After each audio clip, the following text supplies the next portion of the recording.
Hello students, welcome all of you to our channel click and learn. मैं आपका सुशील sir आपको आज के इस वीडियो में class 10 maths chapter number 1 real number को पढ़ाने वाला हूं। ये चैप्टर छोटा है और काफ़ी आसान भी है। अगर आपने इस वीडियो को शुरू से अंत तक प्रॉपर ढंग से कवर किया, मतलब प्रॉपर इसका नोट्स बनाया, सारे क्वेश्चंस उसमें डाले, तो यकीनन इस चैप्टर से रिलेटेड जितने भी क्वेश्चंस होंगे वो सारे आप आसानी से सॉल्व कर पाओगे। जो भी बोर्ड के एग्जामिनेशन में पूछे जाने वाले क्वेश्चंस होंगे वो सारे क्वेश्चंस आपके लिए बहुत फैमिलियर होंगे, मतलब उसे आप देखते ही काफी आसानी से सॉल्व कर डालोगे। ठीक है, तो चलिए बिना किसी टाइम को वेस्ट किए बिना हम लोग अपने इस चैप्टर को स्टार्ट करते हैं। को स्टार्ट करने से पहले सबसे पहले हम लोग समझेंगे कि हमारे यहाँ पर कंटेंट्स क्या क्या है, हमें यहाँ पर क्या क्या पढ़ने हैं। तो यहाँ पर रियल नंबर चैप्टर के अंदर जो सबसे पहला टॉपिक आपको पढ़ना है वो है फंडामेंटल थ्योरम ऑफ अरिथमेटिक। ठीक है, that is fundamental theorem of arithmetic. ये हमारा पहला टॉपिक रहेगा और यकीनन ये काफी आसान सा टॉपिक है जिसको हम लोग काफी आसानी से यहां पर कवर करने वाले हैं। इसके बाद जो हम लोग पढ़ेंगे, ऐसे यहां पर और भी एक चीज बता दूं कि फंडामेंटल थ्योरम ऑफ अरिथमेटिक के पहले हम लोग हमारे नंबर सिस्टम्स के कुछ डिफिनेशंस को यहां पर कंप्लीट करेंगे ताकि जो भी आगे के टॉपिक्स हो वो आपके लिए बिल्कुल आसान हो जाए। तो वो आपको जानना जरूरी है। जैसे प्राइम नंबर क्या होता है, को प्राइम क्या होता है, कंपोजिट नंबर किसे बोलते हैं। ठीक है, तो एक नंबर सिस्टम का ओवरव्यू ले लेंगे और उसके बाद ही हम लोग आगे बढ़ेंगे। यहां पर जो दूसरा टॉपिक आपके पास आएगा वो आएगा HCF and LCM by using the prime factorization method.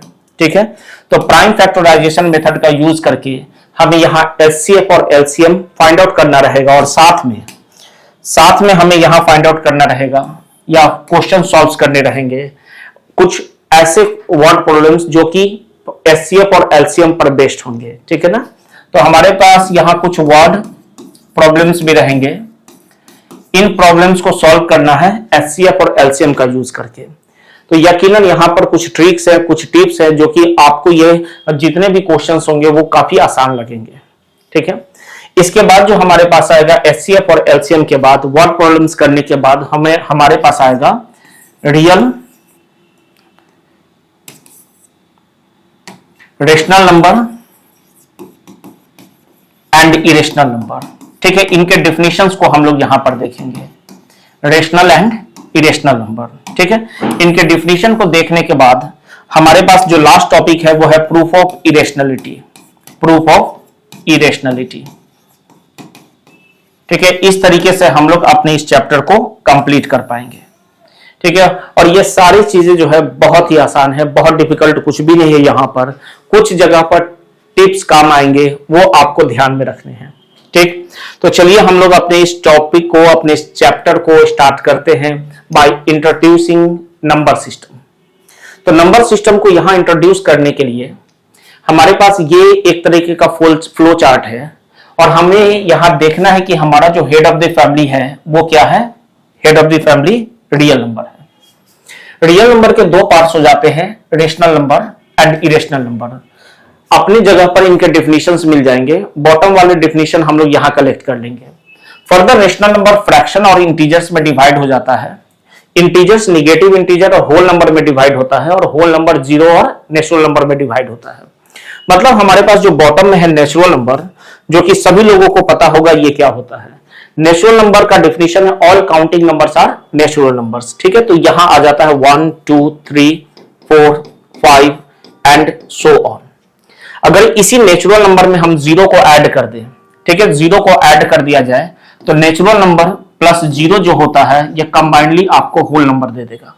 ठीक है, निगेटिव इंटीजर्स का मतलब है negative of the natural numbers, negative of natural numbers. यहां पर आपके पास जीरो नहीं रहेगा, जीरो को छोड़कर आपके पास जो भी नंबर्स रहेंगे नेचुरल नंबर्स, उसके पास अगर निगेटिव साइन है तो वो निगेटिव इंटीजर्स कहे जाएंगे। इंटीजर्स का मतलब हो गया whole number plus negative integer. इसका मतलब zero natural number and negative of natural number को कंबाइंडली आप क्या बोलोगे, ये आप इंटीजर बोलोगे। ठीक है, फ्रैक्शन का मतलब होता है पार्ट ऑफ ए होल। ठीक है, पार्ट ऑफ होल, किसी भी पूरे का कुछ पार्ट आप ले लो। ठीक है, जैसे कि सपोज करो आपने पिज्जा को 4 इक्वल पार्ट्स में डिवाइड कर दिया, तो उसका एक पार्ट पूरे का 1/4 कहलाएगा, and that is called fraction. तो part of a whole is called fraction. ठीक है, बाकी हम लोग रेशनल और इरेशनल के डिफिनेशन अपनी जगह पर देखेंगे। फर्दर यहां पर कुछ और डिफिनेशंस है जो कि आपको कलेक्ट करना बहुत इंपॉर्टेंट है। सबसे पहला हमारे पास यहां पर है प्राइम नंबर्स। तो प्राइम नंबर्स किसे बोलते हैं, सबसे पहले डिफिनेशन देखेंगे, कुछ एग्जांपल देंगे, तब जाकर आगे हम लोग बढ़ेंगे। तो prime number are the natural numbers greater than 1 which are divided by 1 and itself only। ठीक है, तो यहां पर हमारे पास डिफिनेशन आएगा नेचुरल नंबर्स ग्रेटर देन 1, हम लोग लिख सकते हैं with exactly 2 factors 1 and itself। ठीक है, फैक्टर्स का मतलब होता है किसी कोरस्पॉन्डिंग इंटीजर के वो वैल्यूज जो कि उनको डिवाइड कर दे कंप्लीटली। ठीक है, एग्जांपल के लिए अगर हम बात करें 9 को, तो ये 9 1 से कंप्लीटली डिवाइड होगा, ये खुद से कंप्लीटली डिवाइड होगा, और ये 3 से भी कंप्लीटली डिवाइड होगा। तो जो इस नंबर 9 को कंप्लीटली डिवाइड कर देता है, उन नंबर्स, उन नेचुरल नंबर्स को हम लोग फैक्टर्स बोलते हैं। ठीक है, तो वैसे नंबर जिसके पास सिर्फ 2 ही फैक्टर होंगे, 1 और वो खुद, तो उसको हम लोग प्राइम नंबर बोलेंगे। जैसे यहां पर आप देखोगे कि यहां पर 3 फैक्टर्स हो गए, तो हम लोग यहां बोल सकते हैं this is not a prime number, 9 is not a prime number, क्योंकि इसके पास 2 से ज्यादा फैक्टर है। या इसको एक तरीके से और भी डिफाइंड कर सकते हैं, तो natural numbers greater than 1 which are divisible by 1 and itself only, और जिससे वो डिवाइड होता है उसी को तो फैक्टर बोलते हैं। तो यकीनन दोनों डेफिनेशंस एकदम सेम है। यहां पर हमें यह सिर्फ पता चला फैक्टर का मतलब जो नंबर को कंप्लीटली डिवाइड कर दे। और यहां पर आपको ध्यान देना पड़ेगा कि आपका जो भी नंबर होगा प्राइम नंबर के लिए एलिजिबल, वो 1 से ग्रेटर होना चाहिए। सो 1 is not a prime number. ठीक है, अब बात करें 1 2 को, तो 2 के पास जो फैक्टर्स है वो है 1 और 2 ओनली। ठीक है, इसके अलावा कोई तीसरा फैक्टर नहीं है, तो ये 2 जो होगा वो हमारा प्राइम नंबर है। और ये जो नंबर 2 है ये आपका स्मॉलेस्ट प्राइम नंबर है, ये आपका स्मॉलेस्ट प्राइम नंबर है। ठीक है, तो ये भी आपको याद रखना है कि सबसे छोटा प्राइम नंबर हमारे पास 2 ही है। फर्दर बात करें 3 का, तो 3 के पास भी जो फैक्टर्स हैं या जो नंबर्स है जिससे वो कंप्लीटली डिवाइड हो रहा है वो 1 और 3 करके ही है, तो ये भी हमारा प्राइम नंबर होगा। फर्दर आप 5 के बारे में भी जज कर सकते हो कि इसके पास 1 और 5 ही है जो इसके फैक्टर्स है, तो 100% ये भी हमारा प्राइम नंबर होगा। देन 5 के बाद 7 के बाद हमारे पास 11 आ जाता है। अगर हम बाकी और किसी नंबर को देखें, जैसे 12 को हम लोग चेक करना चाहते हैं, ये 1 से डिवाइड होगा, खुद से भी डिवाइड होगा, साथ में 3 से भी डिवाइड होगा, साथ में ये 2 से भी डिवाइड होगा, 3 से भी डिवाइड होगा, साथ में 4 से भी डिवाइड होगा, और साथ में 6 से भी डिवाइड होगा। तो इसके पास हमने देखा 1 2 3 4 5 6, टोटल 6 फैक्टर्स हैं। इसका मतलब ये प्राइम नंबर नहीं है। ठीक है, तो प्राइम नंबर उस नंबर को बोले जो कि 1 से बड़ा और जिसके पास सिर्फ 2 ही फैक्टर 1 और वो खुद हो। ठीक है, उसको प्राइम नंबर बोलेंगे। देन हमारे पास प्राइम नंबर का जो अपोजिट है जो उल्टा है वो है कंपोजिट नंबर। ठीक है, कंपोजिट नंबर। तो कंपोजिट नंबर किसे बोलते हैं? Again, natural number greater than 1। ठीक है, natural numbers greater than 1 which have more than 2 factors, जिसके पास 2 से ज्यादा फैक्टर्स हो उसको हम लोग कंपोजिट बोलेंगे, या ऐसा भी बोल सकते हैं जो प्राइम नंबर नहीं है वो कंपोजिट है। एग्जाम्पल के लिए हमारा 4 हो गया, 4 1 से डिवाइड होगा, 2 से भी डिवाइड होगा, ये खुद से 4 से भी डिवाइड होगा। इसके पास 2 से ज्यादा फैक्टर, 3 फैक्टर्स हो गए, तो ये कंपोजिट नंबर हो गया। सिमिलरली पीछे 12 देखे थे, तो इसके पास 6 फैक्टर्स थे, तो ये क्या हो गया? एक कंपोजिट नंबर हो गया। ठीक है, तो कंपोजिट नंबर और प्राइम नंबर्स ये हमारे 2 नंबर्स हो गए। अब आते हैं को प्राइम नंबर्स। तो यहां पर हमारे पास को प्राइम नंबर्स जो होगा वो पेयर ऑफ नंबर्स होगा, pair of natural numbers which have only one as a common factor exists। ठीक है, तो वो पेयर नंबर्स का वो पेयर जिसके पास 1 के अलावा कोई भी कॉमन फैक्टर ना हो, तो उसको हम लोग को प्राइम नंबर्स बोलते हैं। ठीक है, एग्जांपल के लिए जैसे यहां पर ये मत समझिएगा कि सिर्फ प्राइम नंबर्स का पेयर ही को प्राइम होता है, जरूरी नहीं है। आप यहां देख लीजिए 7 और 12 की बात करते हैं, तो 7 तो प्राइम नंबर है, लेकिन 12 क्या है? कंपोजिट नंबर है। फिर भी आप ढूंढोगे इस 7 का प्राइम फैक्टराइजेशन करते हैं तो ये 1 से डिवाइड होगा, ये 7 से डिवाइड होगा। अब 12 का देखेंगे तो इसके पास तो 6 थे, जिसमें 1 भी था, 12 भी था, 2 था, 3 था, 4 था और 6 था। लेकिन दोनों में कॉमन फैक्टर ढूंढो तो कॉमन फैक्टर यकीनन आपको क्या मिलेगा? 1 मिलेगा। ठीक है, तो इसके पास कॉमन फैक्टर क्या है? Common factor is 1। ठीक है, तो इस 1 को 1 एज ए कॉमन फैक्टर, सिर्फ 1 एज ए कॉमन फैक्टर है, तो ये पेयर क्या कहलाएगा? तो ये पेयर को प्राइम नंबर्स कहलाएगा। तो यहां हमारे पास 3 बेसिक डिफिनेशंस हो गए जो कि बार बार हमारे इस चैप्टर में यूज आएंगे। चलिए मूव करते हैं नेक्स्ट टॉपिक। जैसे ये हमारे पास एक क्वेश्चन है और इस क्वेश्चन में हमारे पास एक नंबर दिया हुआ है नॉट इन सिंप्लीफाइड फॉर्म, और ये पूछ रहा है कि इसे हम को प्राइम नंबर क्यों दिखाएं, क्यों बोलेंगे। तो आपको बहुत ज्यादा काम करने की जरूरत नहीं है, बस इतना दिखा दीजिए कि इसके पास 3 फैक्टर्स हैं। अगर 3 फैक्टर्स हैं तो ये क्या हो गया? एक कंपोजिट नंबर हो गया। ठीक है, तो चलो देखते हैं। गिवन नंबर क्या है हमारे पास? 17 into 5 into 11 into 3 into 2 and plus 2 into 11। तो यकीनन यहां पर हमारे पास 2 टर्म्स हो गए, एक ये हो गया और दूसरा ये हो गया। ठीक है, 2 टर्म्स है, कॉमन क्या है? 11। तो 11 को हम कॉमन निकाल लेंगे और 2 भी कॉमन है तो हम 2 को भी कॉमन निकाल लेंगे। यहां आएगा 17 इंटू 5 इंटू 3 और प्लस 1 आ जाएगा।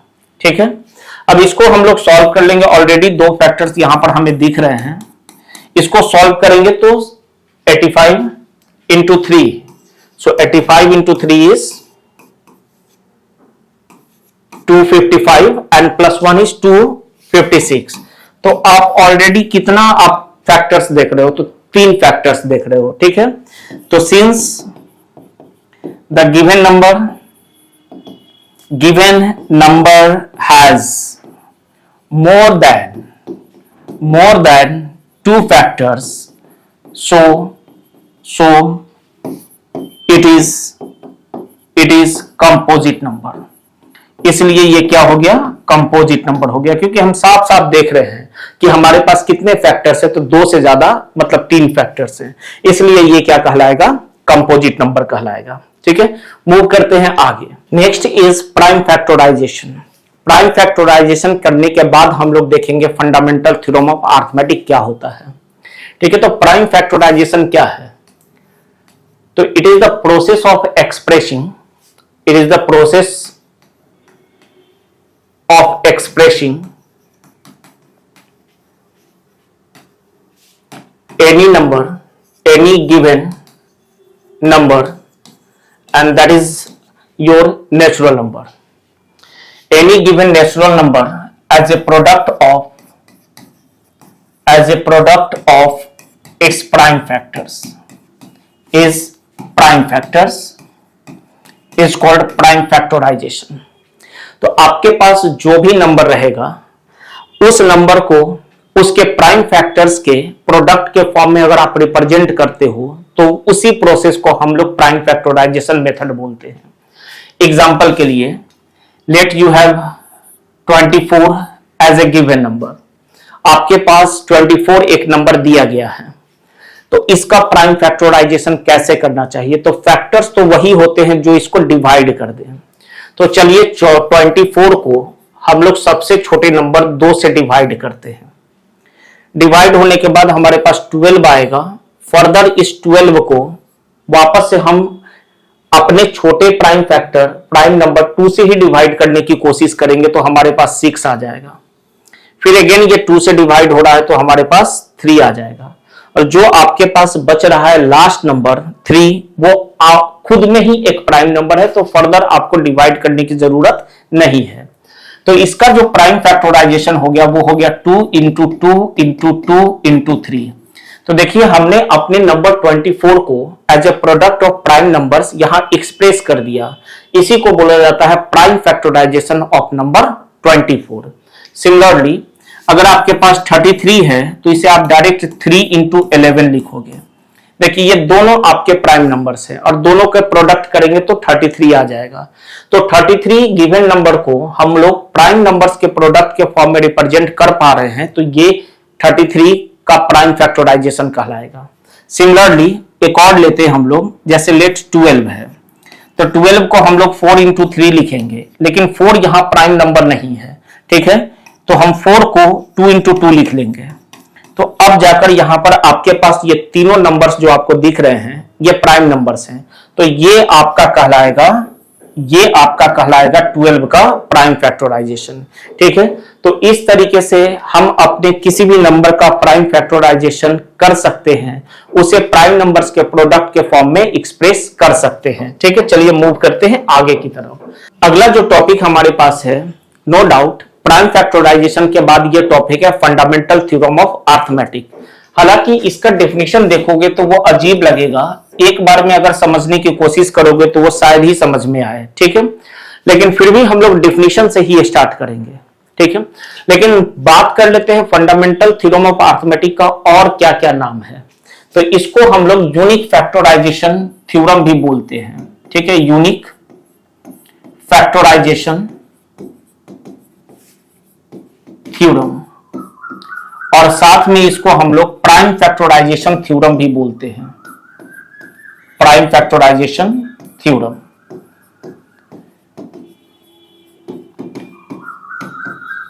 ठीक है, इसके बाकी 2 नाम्स हो गए, यूनिक फैक्टराइजेशन थ्योरम और प्राइम फैक्टराइजेशन थ्योरम। ठीक है, the statement of the prime factorization theorem is like as for a given number, its prime factorization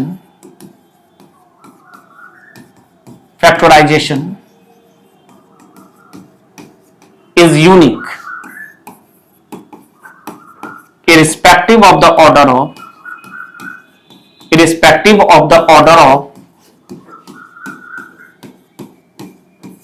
its prime factors। मतलब किसी भी गिवन नंबर के लिए उसका जो प्राइम फैक्टराइजेशन होगा वो यूनिक होगा, और वहां पर जो प्राइम फैक्टर्स के ऑर्डर होंगे, मतलब जो पोजीशंस होंगे, उससे उसको कोई फर्क नहीं पड़ेगा। एग्जांपल के लिए यहां पर एक नंबर लेट करते हैं हम लोग, और वो नंबर हो गया हमारा 15। तो 15 को हम लोग 3 इंटू 5 करके इसका प्राइम फैक्टराइजेशन लिख सकते हैं।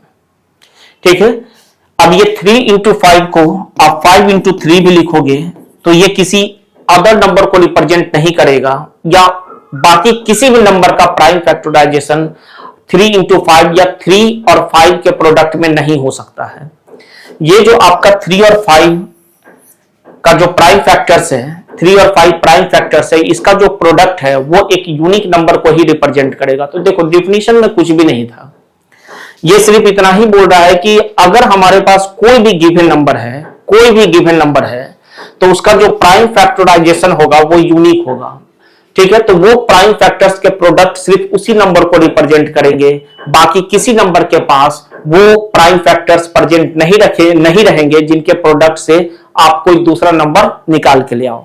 ठीक है, तो अगर हम बात करें यहां पर कुछ और नंबर्स की बात करते हैं, 12 की बात करेंगे, तो it is 2 into 2 4 and 4 into 3 is 12। ठीक है, तो अगर हम बात करें कि क्या 2 इंटू 2 इंटू 3 किसी और नंबर को भी रिप्रेजेंट कर सकता है क्या, तो बिल्कुल नहीं। ये कभी भी रिप्रेजेंट करेगा तो एक नंबर 12, एक यूनिक नंबर 12 को ही रिप्रेजेंट करेगा। तो यही आपका थ्योरम बोल रहा है। ठीक है, तो थ्योरम में कोई खास बात नहीं है, हमें सिर्फ ये देखना है कि हमारा प्राइम फैक्टराइजेशन किसी भी नंबर का यूनिक होता है। अब घबराने की बात नहीं है। ठीक है, मतलब जो भी हम लोग प्राइम फैक्टराइजेशन से डील करेंगे, इसका मतलब ये वाला प्राइम फैक्टराइजेशन किसी यूनिक नंबर का है और ये वाला भी प्राइम फैक्टराइजेशन किसी यूनिक नंबर का ही है। यहां पर एक हमारे पास क्वेश्चन आ गया ये, और इस क्वेश्चन को हम लोग सॉल्व करके आगे बढ़ेंगे, और ये इंपॉर्टेंट भी है, अक्सर एग्जामिनेशन में पूछ दिया जाता है। यहां बोल रहा है कि 4 पावर n, जहां पर आपका n जो है वो एक नेचुरल नंबर है, पावर में जो n है ये एक नेचुरल नंबर है, क्या ये 0 से एंड कर सकता है? अगर नहीं तो क्यों नहीं? ठीक है, तो चलो देखते हैं। 4 पावर n का मतलब होता है 4 into 4 into 4 into up to n times.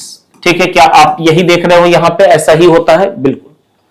तो यहां पर अगर हम लोग इसका प्राइम फैक्टराइजेशन करें तो इसको लिखेंगे 2 इंटू 2, फर्स्ट वाले 4 को, और फिर 2 इंटू 2, ऐसे करते हुए हम लोग कहां तक जाएंगे?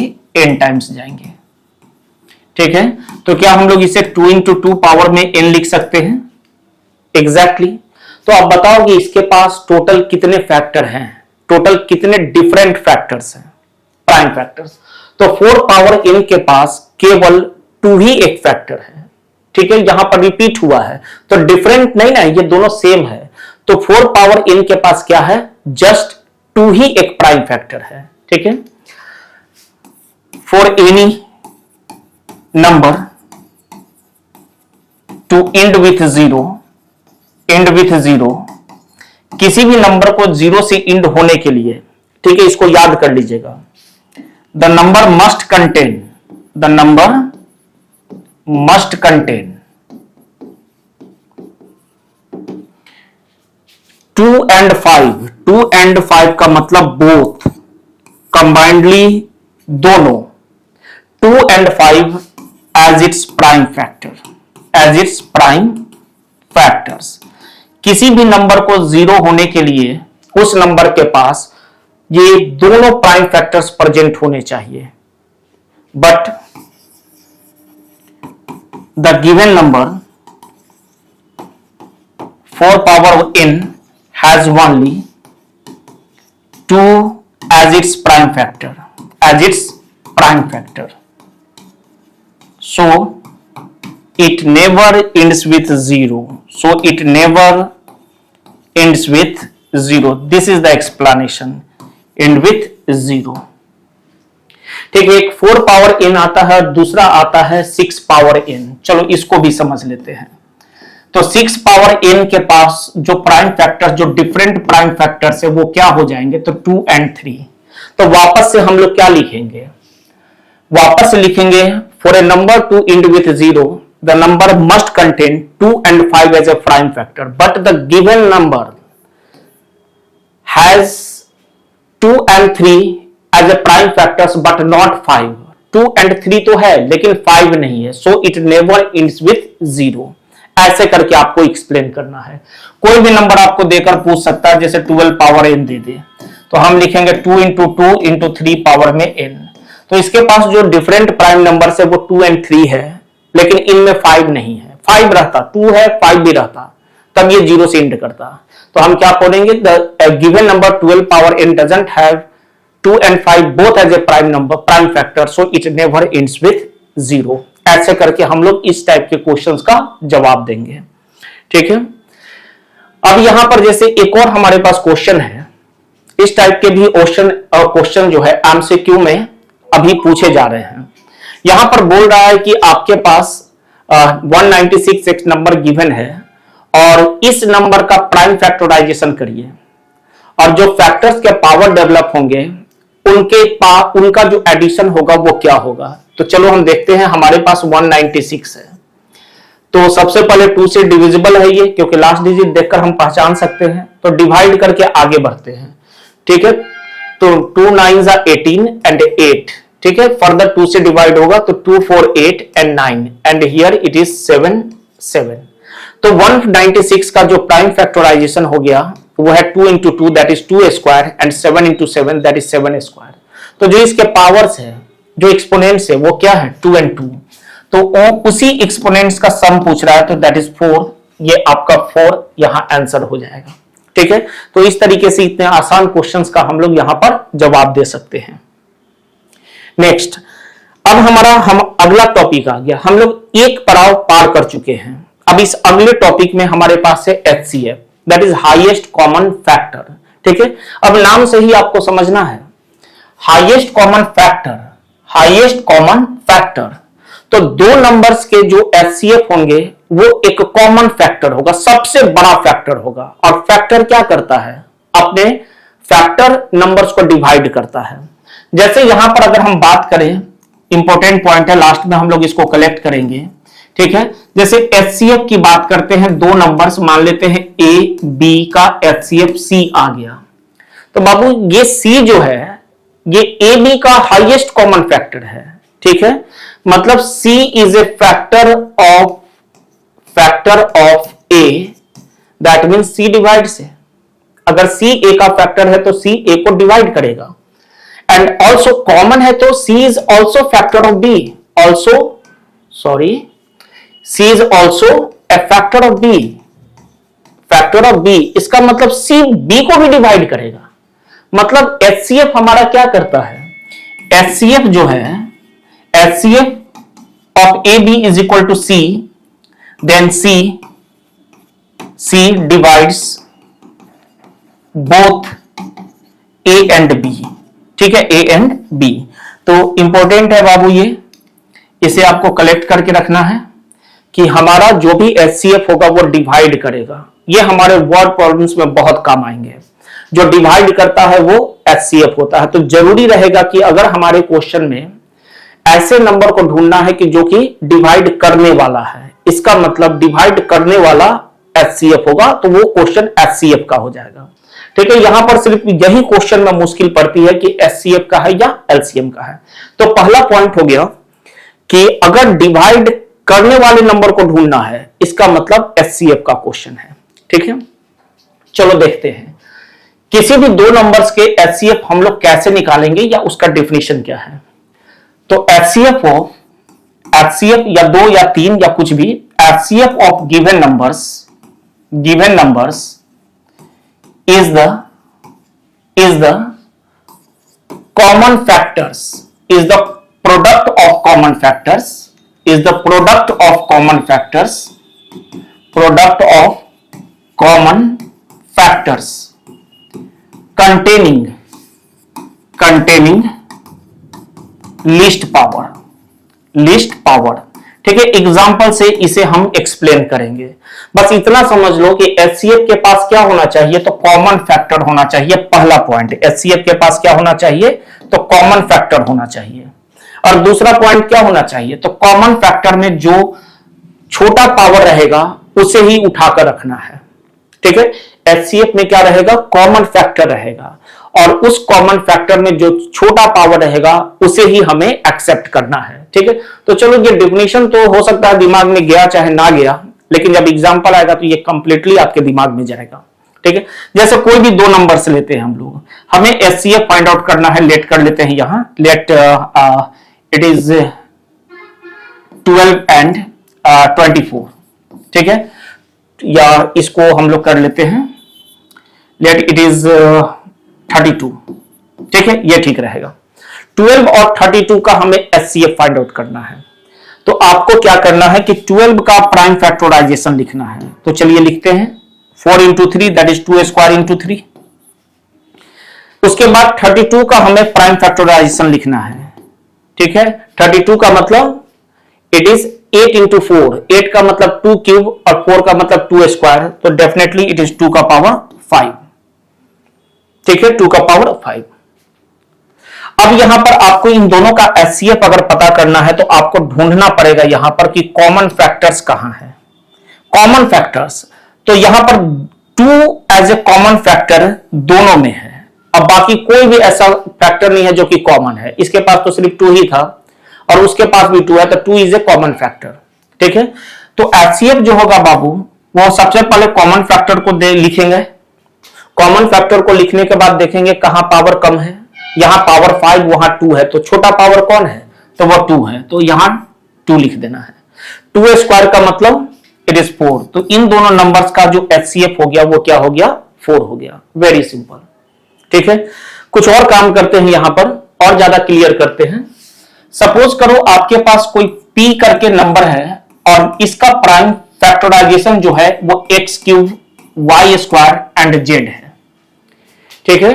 और यहां पर दूसरा नंबर q है और इसका प्राइम फैक्टराइजेशन x y cube and z है, ठीक है। ये दोनों के प्राइम फैक्टराइजेशन हो गए और यहां पर हम बोल देते हैं कि x y z जो है ये क्या है, they are prime numbers, they are prime numbers. तो हमारा जो क्वेश्चन यहां पर है वो ये है कि हमारे पास इन दोनों का एचसीएफ क्या आएगा, HCF of P and Q कितना होगा। तो सबसे पहले देखो कि कॉमन फैक्टर्स कौन कौन है, तो x दोनों के पास है तो x लिखे। x पर छोटा पावर क्या है, तो यहां 1 वहां 3 है, तो 1 इज द छोटा पावर, तो 1 मतलब एज इट इज।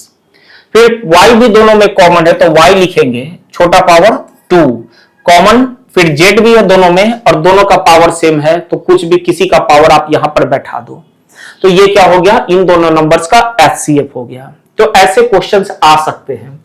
चलिए एक और देख लेते हैं यहां पे।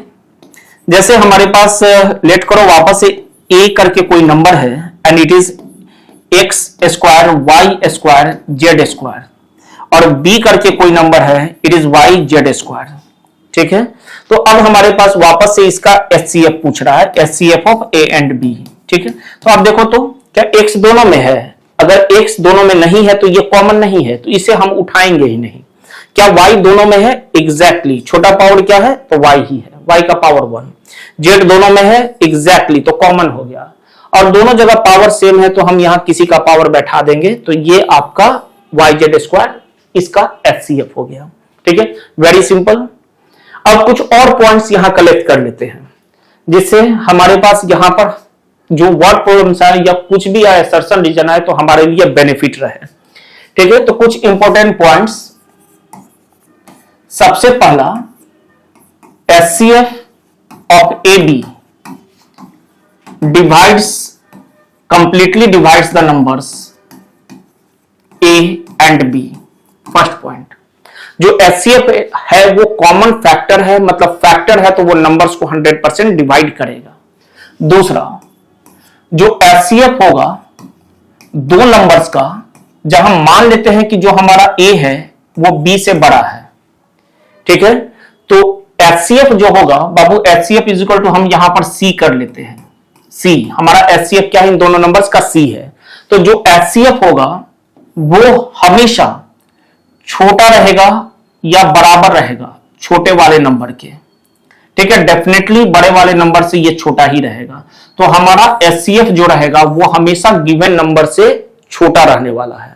तो यहीं से एक बात ध्यान में आती है, अगर question, if question demanding A number lesser than the given numbers, then this is the question of HCF। तो आप क्या निकालोगे वहां? HCF निकालोगे। तो दो बातों का ध्यान रखना कि सबसे पहला कि हमारे पास अगर डिवाइड करने की बात आ रही है कि हाँ वो नंबर ढूंढो जो कि डिवाइड कर दे, इतना रिमाइंडर उतना रिमाइंडर रहे या कुछ भी, लेकिन डिवाइड करने की बात हो रही है, तो हमारा वो क्वेश्चन HCF का हो गया। दूसरा, अगर हमें गिवन नंबर से छोटा नंबर की जरूरत है, हम कंसेप्चुअली सोचेंगे ना क्वेश्चन को पढ़ के, अगर हमें क्वेश्चन को पढ़ने के बाद ये समझ में आ रहा है कि हमारा जो रिक्वायर्ड अननोन नंबर रहेगा वो गिवन नंबर से छोटा होने वाला है, तो definitely that is the question of HCF, तब वो क्वेश्चन HCF का हो गया। ठीक है, तो काफी सिंपल है। आगे चलकर हम लोग वर्ड पॉइंट्स में इसका यूज होते हुए बिल्कुल देखेंगे, तो डेफिनेटली आप बहुत अच्छे से इन पॉइंट्स को कलेक्ट करिएगा। Next is LCM, list common multiple. ठीक है, वापस से डिफिनेशंस जो बनते हैं वो इसके हेडिंग से ही बनते हैं। लिस्ट कॉमन मल्टीपल, सबसे छोटा कॉमन मल्टीपल होगा। जैसे हम आप लोग टेबल तो पढ़े होंगे, जैसे 2 का टेबल लिखना है तो 2 इज इक्वल टू 2, मतलब 2 का टेबल 2 4, या 2 के मल्टीपल्स जो होंगे 2 4 6 8 10 एंड सो ऑन। ठीक है, 2 का मल्टीपल लिखना है मतलब 2 इंटू 1 2, 2 इंटू 2 4, 2 इंटू 3 6, ऐसे करके हमें लिखते हुए रहना पड़ेगा।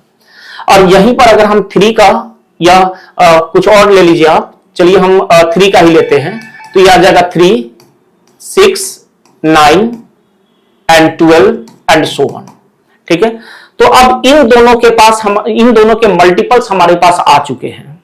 तो देखते ही इधर से बढ़ते हुए और इधर से बढ़ते हुए जो सबसे पहला या सबसे छोटा कॉमन मल्टीपल आएगा उसे ढूंढते हैं। तो साफ साफ दिख रहा है कि यहां पर 6 के अलावा स्टार्टिंग में कोई भी कॉमन मल्टीपल नहीं है।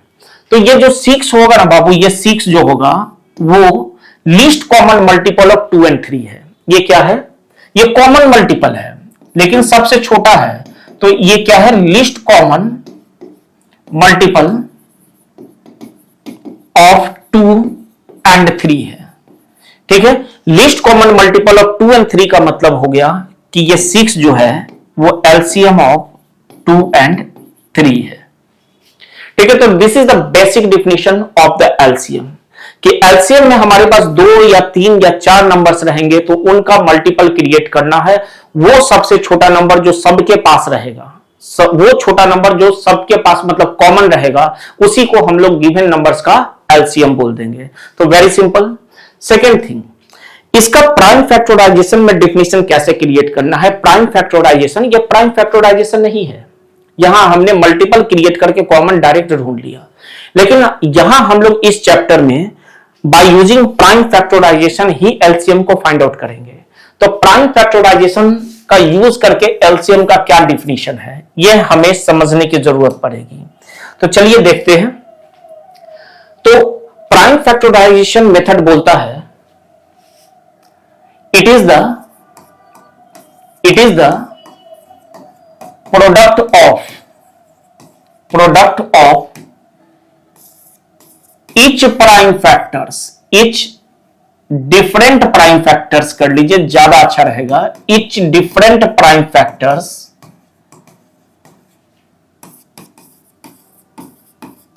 containing highest power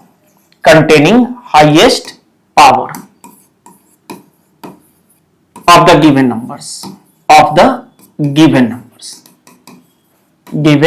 numbers, very simple. तो एक बार और हमें जो भी नंबर्स है जिसके एलसीएम को निकालना है उनका प्राइम फैक्टराइजेशन कर देना है। प्राइम फैक्टराइजेशन करने के बाद जो भी कुल मिलाकर जो डिफरेंट प्राइम फैक्टर्स होंगे, कुल मिलाकर मतलब 2 है, 2 नंबर्स है तो दोनों को देखना है। दोनों के डिफरेंट प्राइम फैक्टर्स को आपको प्रोडक्ट में लिख देना है विथ हाईएस्ट पावर। चलिए देखते हैं। जैसे बात करते हैं यहां पर वापस से लेट 12 और यहां बात कर लेते हैं हम लोग 28 का। अब इन दोनों का एलसीएम निकालना है। तो 12 का प्राइम फैक्टराइजेशन करेंगे तो ये आ जाएगा 2 स्क्वायर इंटू 3, 4 इंटू 3 इज 12, और यहां देखेंगे तो ये 2 स्क्वायर मतलब 4, 4 इंटू 7, ठीक है। तो जो एलसीएम का डिमांड कर रहा है, एलसीएम ऑफ 12 एंड 28, तो जो डिफरेंट प्राइम फैक्टर्स प्रेजेंट है यहां, डिफरेंट मतलब कॉमन वाले को एक ही बार उठाना है। तो जैसे डिफरेंट क्या हो गया, 2, 3 और 7, ठीक है, और तो कोई प्राइम फैक्टर है नहीं, 2 है, 3 है और 7 है। तो आप 2 लिखोगे और हाईएस्ट पावर यहां लिखना है। तो फिलहाल इस क्वेश्चन के लिए हमारे दोनों पावर सेम है, तो किसी को उठा लेना। फिर दूसरा 3 है, पावर 1 ही है, कॉमन भी नहीं है, तो हम लोग हाईएस्ट यहां जज ही नहीं करेंगे, सीधा उसी को उठा के रख देंगे। और फिर 7 है, तो ये इन दोनों का क्या हो गया, एलसीएम हो गया। वेरी सिंपल, ठीक है। चलो कुछ और यहां पर क्वेश्चंस करते हैं। वापस से वो वाला क्वेश्चन उठाते हैं जहां हमारे पास P है, it is x cube y square and z, और दूसरा नंबर है Q, it is x square y and z cube, ठीक है। ये दो नंबर है जहां एक्स वाई जेड क्या है, दे आर प्राइम नंबर्स, जैसे पीछे बात किए थे, तो वो वापस यहां रिपीट नहीं कर रहे हैं। तो asking for LCM of P and Q, ठीक है। तो यहां पर जो भी डिफरेंट फैक्टर्स है सबसे पहले उसको लिख लीजिए। तो यहां पर हमारे पास है x है, y है और z है। इसके अलावा कोई आपको फैक्टर दिख नहीं रहा होगा, prime factor x y z दोनों जगह है, उठा के रख दिए। अब x का जो मैक्सिमम पावर है वो 3 है, y का मैक्सिमम पावर 2 है और z का मैक्सिमम पावर 3 है। तो दिस इज योर एलसीएम, ठीक है। तो जो कॉमन है एक बार लिखाएगा और उस पर हाईएस्ट पावर लिखना है। y दोनों जगह है, y एक बार लिखिए हाईएस्ट पावर के साथ, z दोनों जगह है, एक बार लिखिए हाईएस्ट पावर के साथ। चलो एक और क्वेश्चन करते हैं। जैसे हमारे पास a है, it is let x y z cube, और दूसरा x y स्क्वायर भी कर लो इसको, b है y क्यूब एंड z, ठीक है ना। वापस से हमें क्या चाहिए, LCM of a and b चाहिए। तो ध्यान से देखिए, डिफरेंट फैक्टर्स ढूंढ लो। x y कॉमन है तो एक बार लिखेंगे, और z भी कॉमन है तो एक ही बार लिखेंगे। x y z के अलावा दोनों मिलाकर देख लो, कोई तीसरा चौथा पांचवा फैक्टर नहीं होगा। x एक ही जगह पर है तो उसी का पावर यहां बैठाना है, यहां ढूंढना नहीं है ज्यादा कौन है कम कौन है। तो x का पावर 1 है तो 1 आ गया। y को चेक करेंगे तो y पावर 2 पावर 3 ज्यादा यहां लिखना है, और z का वापस से। तो दिस इज एलसीएम, ठीक है, वेरी सिंपल। अब यहां बात करते हैं बाबू कि जैसे हमने पीछे देखा है कि जो least common multiple of 2 and 6 है, जो एलसीएम ऑफ 2 एंड 6 है वो 6 है, ठीक है। यहां से हमने तैयार किया है इसको और देख लिया कि हमने कि ये 6 जो है इनका कॉमन मल्टीपल है। कॉमन मल्टीपल का क्या मतलब, कॉमन मल्टीपल का मतलब जो भी आपके पास नंबर आएगा, जो एलसीएम आएगा वो उन दोनों से डिवाइड होगा।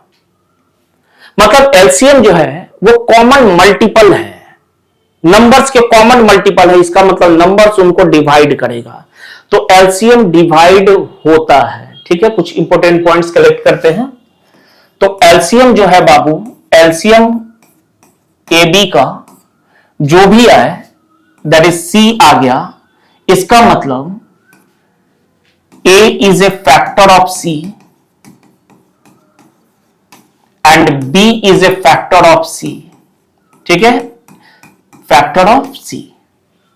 That is LCM of A B जो कि सी है is completely divisible by numbers. जो भी नंबर का वो एलसीएम है वो नंबर से कंप्लीटली डिवाइड होगा, मतलब एलसीएम डिवाइड होगा, एचसीएफ डिवाइड करेगा। तो वो नंबर वर्ड प्रॉब्लम्स का वो नंबर जो कि डिवाइड करने वाला है, जो कि डिवाइड करेगा, ऐसा क्वेश्चन डिमांड कर रहा है। तो डिवाइड करेगा मतलब एचसीएफ का क्वेश्चन हो गया। और जो डिवाइड होगा बोलेगा तो list number which is divided by the numbers giving remainder this and this. तो जो नंबर ढूंढना हमें वो डिवाइड होने वाला है, तो कौन डिवाइड होगा, तो एलसीएम डिवाइड होगा। Definitely LCM is divisible by the numbers. तो अगर क्वेश्चन का डिमांड है कि डिवाइड होने वाले नंबर को बताओ, तो हम लोग क्या ढूंढ लेंगे, तो एलसीएम को ढूंढेंगे। अगेन जैसे यहां पर एज्यूम वापस से करते हैं कि हमारे इस कॉम्बिनेशन में, मतलब ए बी का एलसीएम सी है, तो हमारे पास यहां जो ए है वो बी से बड़ा है। तो जो एलसीएम होगा बाबू, जो एलसीएम होगा ए बी का, जो कि यहां पर सी बोल रहे हैं, ये सी नंबर डेफिनेटली बड़े वाले से या तो बड़ा होगा, नहीं तो उसके बराबर रहेगा, और छोटे वाले से तो डेफिनेटली यह ज्यादा रहेगा। तो दिस इज इंपॉर्टेंट। तो अगर क्वेश्चन में देयर इज डिमांड, देयर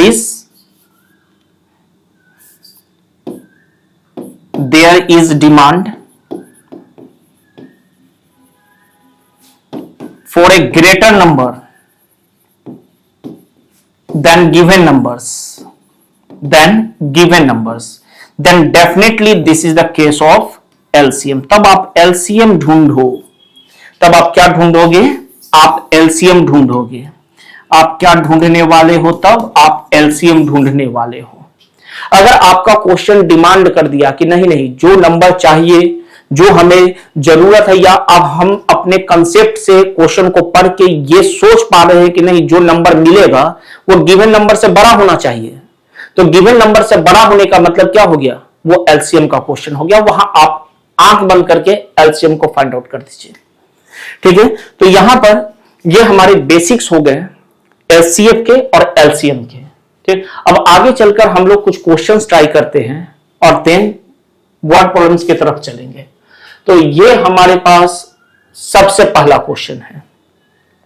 आप देख रहे होंगे कि हमारे पास यहां पर दो नंबर्स हैं और दोनों नंबर्स को बोल रहा है कि इनका HCF fundamental theorem of arithmetic that is prime factorization method से आप ऑब्टेंड करिए। तो हमें कुछ करना नहीं है, हम सीधा 96 का प्राइम फैक्टराइजेशन करेंगे। तो 2, ठीक है, 2 4 जा 8 and it is 8 48 and then again 2 से, तो 2 2 4, ठीक है, 24 again it is 12 again 6 again 3। ठीक है, तो यहां पर हमारे पास जो 96 का प्राइम फैक्टराइजेशन आ गया वो आ गया 1 2 3 4 5 2 पावर 5 मल्टीप्लाइडेड बाय 3। इसी तरीके से 360 का देख लेते हैं। तो 360 के लिए वापस से हम लोग यहां पर देखते हैं 360, तो 2 से डिविजिबल है ये 180 अगेन 2 से 90 अगेन 2 से इट इज 45 अगेन 5 से 9 3 से 3। ठीक है, तो यहां पर जो हमारे पास आ गया वो आ गया 2 cube into 5 into 3 square into 5। ठीक है, तो एचसीएफ ढूंढते हैं, एचसीएफ ऑफ 96 एंड 360। तो एचसीएफ में आपको कॉमन ढूंढना है, वेयर इज द कॉमन, तो 2 is the common and 3 is the common. 2 और 3 कॉमन है तो लिखिए 2 इंटू 3। ठीक है, छोटा पावर बैठाइए, 2 का छोटा पावर 3 है और 3 का छोटा पावर 1 है, तो ये कितना आ गया 8 इंटू 3 24। ठीक है, अब यहां बात करते हैं एलसीएम का।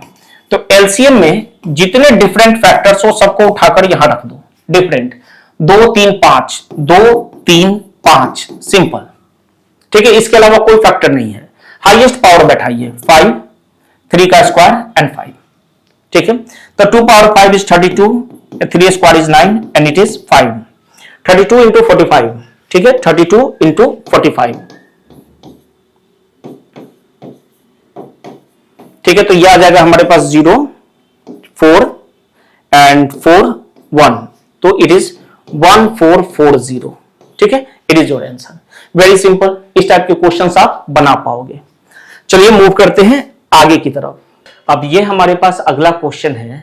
देखिए, जब भी आपके पास कोई क्वेश्चन आएगा तो सबसे पहले अच्छे से उसे पढ़ना है, एनालिसिस उसका करना है, देन जाकर समझना है कि एलसीएम का क्वेश्चन है या एचसीएफ का।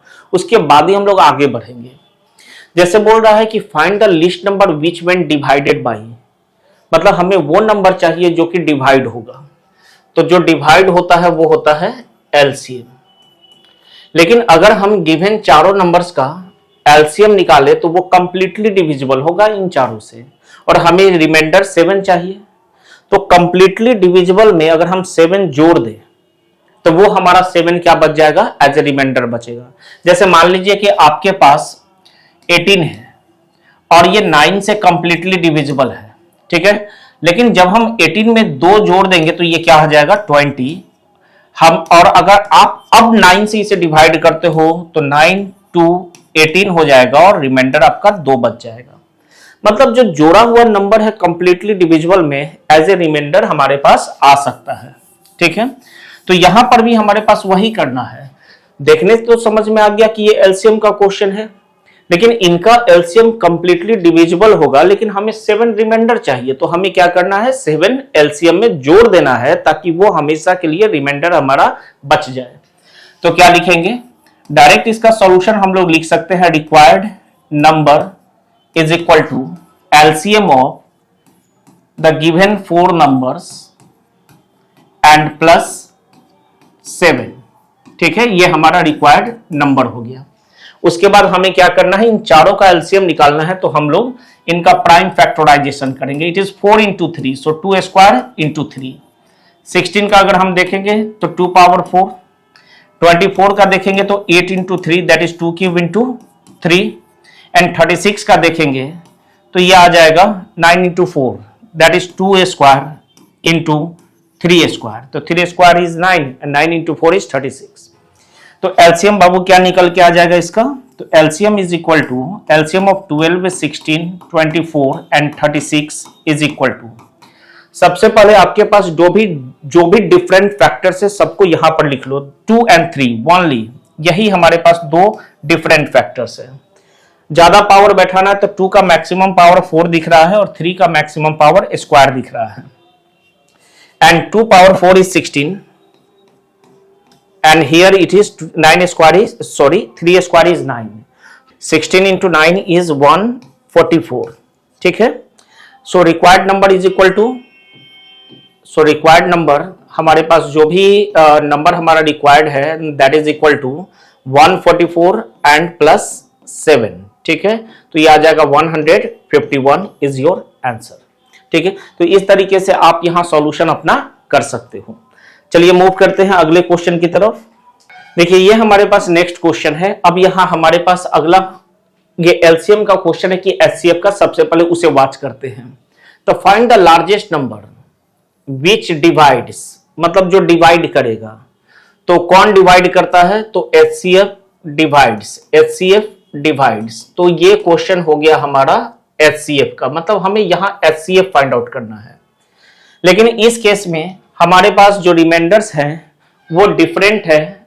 70 के केस में 5 होगा और 125 के केस में 8 होगा, ठीक है। तो सबसे पहले आप समझो कि अगर हम डायरेक्ट अगर 70 और 125 का एचसीएफ निकालेंगे, जो भी मिले, सपोज दैट आपको x मिला, तो ये x क्या करेगा, दोनों को कंप्लीटली डिविजिबल करेगा, दोनों को कंप्लीटली डिवाइड कर देगा। तो इससे ज्यादा अच्छा है कि हम लोग क्या करें कि रिमाइंडर को माइनस करके, ठीक है, रिमाइंडर को माइनस करके हम एचसीएफ निकाल लेते हैं, ठीक है। हम 70 पर काम नहीं करेंगे, हम क्या काम करेंगे कि हमारा जो रिक्वायर्ड नंबर है, वो एचसीएफ होगा किसका, तो 70 माइनस इसका रिमाइंडर एंड 125 माइनस इसका रिमाइंडर, ठीक है। तो अब यहां पर जो भी यहां मिलेंगे उसको ये HCF required number completely divide करेगा। लेकिन इसके केस में फिर क्या होगा, जैसे कि यहां सपोज करो कि हमारे पास क्या आ जाएगा, इट इज 65 और यहां क्या आ जाएगा 125 माइनस 8 इज इक्वल टू 117, ठीक है। अब बाबू ध्यान से समझिएगा, हमारा नंबर इनको तो कंप्लीटली डिवाइड कर रहा है, लेकिन इसमें जब हम 5 जोड़ेंगे तब ये जोड़ा हुआ नंबर ये कंप्लीटली डिवाइड हो रहा है। तो जोड़े हुए नंबर कैसे मिलेंगे, तो रिमाइंडर में मिलेंगे। इसमें अगर हम लोग 8 जोड़ दें तो ये 125 हो जाएगा।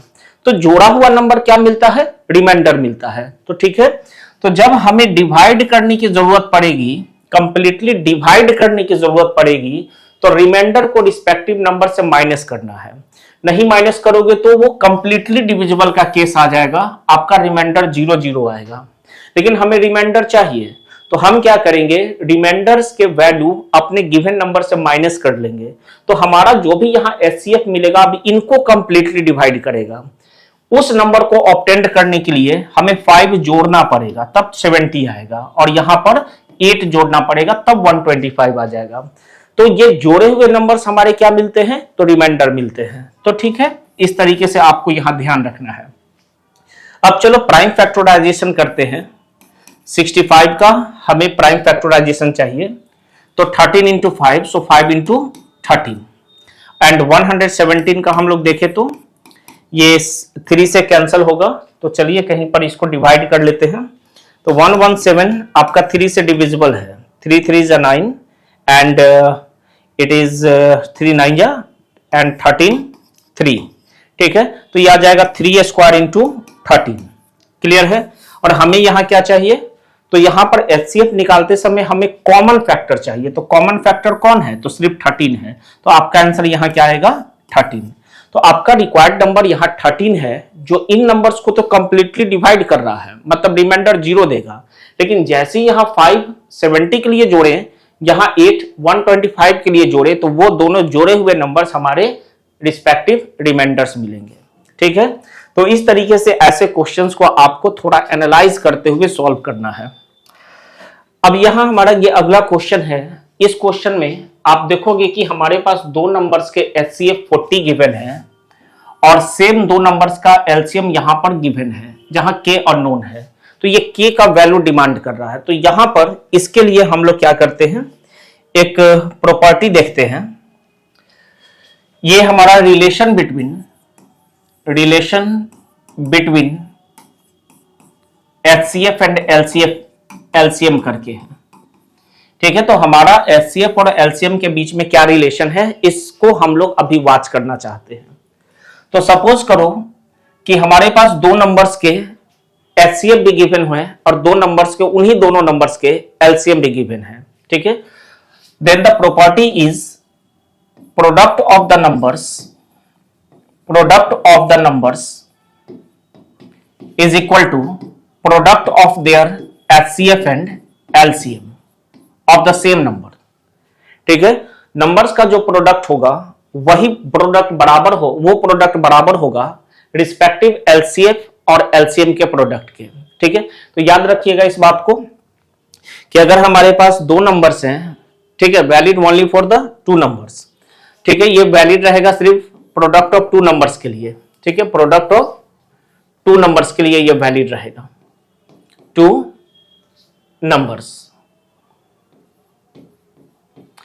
Product of two numbers is equal to product of their HCF and their LCM, ठीक है। तो काइंडली ये आप बहुत अच्छे तरीके से याद करके रखेंगे।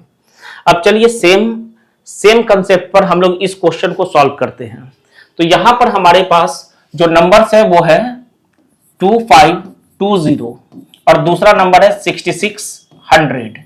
तो ये हो गया product of the numbers and this is equal to product of their HCF that is 40 and product of their LCM that is 252 multiplied by के, ठीक है।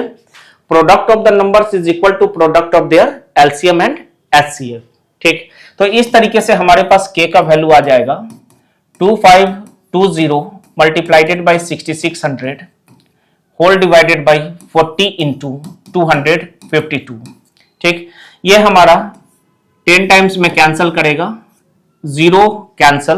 अब 4 से डिवाइड करते हैं तो ये आ जाएगा हमारे पास 4 1 जा 4 एंड 2, तो 4 6 जा 24 एंड अगेन 5 0, तो 1650 इज द वैल्यू ऑफ के, ठीक है। तो इस तरीके से उस प्रॉपर्टी का यूज करके आप इस टाइप के क्वेश्चंस को सॉल्व कर सकते हो। देन हमारे पास यहां पर एक और क्वेश्चन है जहां पर वापस से एक और प्रॉपर्टी का हम लोग यूज करेंगे और उस प्रॉपर्टी को भी हम यहीं पर लिखेंगे क्वेश्चन के बगल में। हमारे पास दो नंबर्स हैं और ऐसा बोला जा रहा है, can two numbers have 15 as their HCF and 75 as their LCM, give reasons. क्या किसी भी दो नंबर्स का 15 उसका एचसीएफ होगा और 175 उसका एलसीएम हो सकता है क्या, ठीक है। तो चलो एक प्रॉपर्टी यहां पर वॉच करते हैं। जैसे हम बोल रहे हैं कि हमारे पास दो नंबर्स है, let the two numbers are x and y. ठीक है, हमारे पास दो नंबर्स एक्स एंड वाई है, तो एक्स या ऐसे लिख लो, HCF of x and y divides x and y. जो नंबर्स के HCF होंगे वो नंबर्स को डिवाइड करते हैं, and x y divides their LCM। ठीक है, HCF नंबर्स को डिवाइड करता है और नंबर्स LCM को डिवाइड करते हैं। ठीक है, क्योंकि ये कॉमन मल्टीपल है तो ये नंबर से कंप्लीटली डिविजिबल होगा। HCF कॉमन फैक्टर है तो वो नंबर्स को कंप्लीटली डिवाइड करेगा। तो HCF ने आपके नंबर्स को डिवाइड किया और नंबर ने LCM को डिवाइड किया, तो डेफिनेटली यहां से हम बोल सकते हैं HCF of x, y must be a factor of LCM of x, y। तो आपके HCF को LCM का यहां फैक्टर होना पड़ेगा। That means HCF of x, y must divide LCM of x, y। ठीक है, ये दोनों एक ही बातें हैं। ठीक है, तो अभी के बाद से आप इस चीज को याद कर लो, ये इस थ्योरी से आया है कि हमारा जो HCF होगा वो LCM का एक फैक्टर होगा। मतलब हमारा जो HCF होगा वो LCM को कंप्लीटली डिवाइड करेगा। अब 175 का हम लोग यहां पर फैक्टराइजेशन करेंगे, तो इसे हम लोग कट करते हैं 5 से, और ये 5 3 15 2 एंड देन 5 7। तो यहां पर आप देखोगे कि आपका जो 175 का फैक्टराइजेशन आया है वो है 5 इंटू 5 इंटू 7, और आपका नंबर क्या है 15। तो यहां कहीं से भी 15 आपका क्रिएट नहीं हो सकता है। तो आप क्या लिखोगे, आपको यहां सेंटेंस बनाना है कि since 15 is not a factor of 175, therefore the given two numbers cannot have 15 as their HCF and 175 as their LCM। ठीक है, इतना आसान हो गया ये। उसके बाद आप सेंटेंस जोड़ देना, so the given two numbers cannot have 15 as their HCF and 175 as their LCM। ऐसे करके हम लोग यहां पर आगे की बात करेंगे। नेक्स्ट क्वेश्चन हमारे पास फिर से सेम प्रॉपर्टी पे है। ठीक है, कि हमारे पास HCF और LCM दो नंबर्स का गिवन है। यहां पर आप देख लो 9 और 459, उनमें से एक नंबर है 27, तो दूसरा नंबर क्या है? तो आप अदर नंबर को x मान लो। तो आप जानते हो ना कि product of the numbers is equal to product of their HCF and LCM। ठीक है, इतना छोटा सा काम करना है। उसके बाद आप लिखोगे x equal to your required second number is equal to this one. 9c से कट करेंगे 3 टाइम्स में, और इसे 3 से कट करेंगे तो हमारे पास आ जाएगा 1 5 एंड 3। तो required number is 153। This is your answer. तो ऐसे क्वेश्चंस काफी सिंपल होते हैं, काफी आसानी से बन भी जाते हैं। क्लियर है? चलिए नेक्स्ट मूव करते हैं अगले क्वेश्चन की तरफ। देखो, अब हमारे पास PQ दो प्राइम नंबर्स है, तो उसके HCF क्या होंगे? तो डेफिनेटली PQ अगर को प्राइम नंबर्स है तो इनका कॉमन फैक्टर क्या होगा? 1 होगा। को प्राइम नंबर का तो डेफिनेशन ही यही है कि उसके पास 1 के अलावा कोई भी कॉमन फैक्टर नहीं होता है। तो 1 is a common factor, so common factor जो होगा वही तो HCF होता है। ठीक है, तो डायरेक्ट हम लोग 1 को यहां टिक मारेंगे।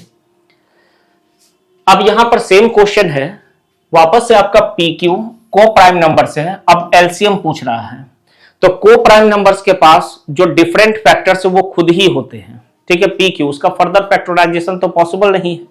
ठीक है, उनके पास फर्दर कॉमन फैक्टर्स तो क्रिएट हो ही नहीं पाएंगे। जब भी रहेंगे तो P एंड Q यही डिफरेंट फैक्टर्स रहेंगे, और LCM में सारे के सारे डिफरेंट फैक्टर्स का प्रोडक्ट ही होता है। तो हम लोग डायरेक्ट क्या लिखेंगे? P into Q। ठीक है, चलिए नेक्स्ट है।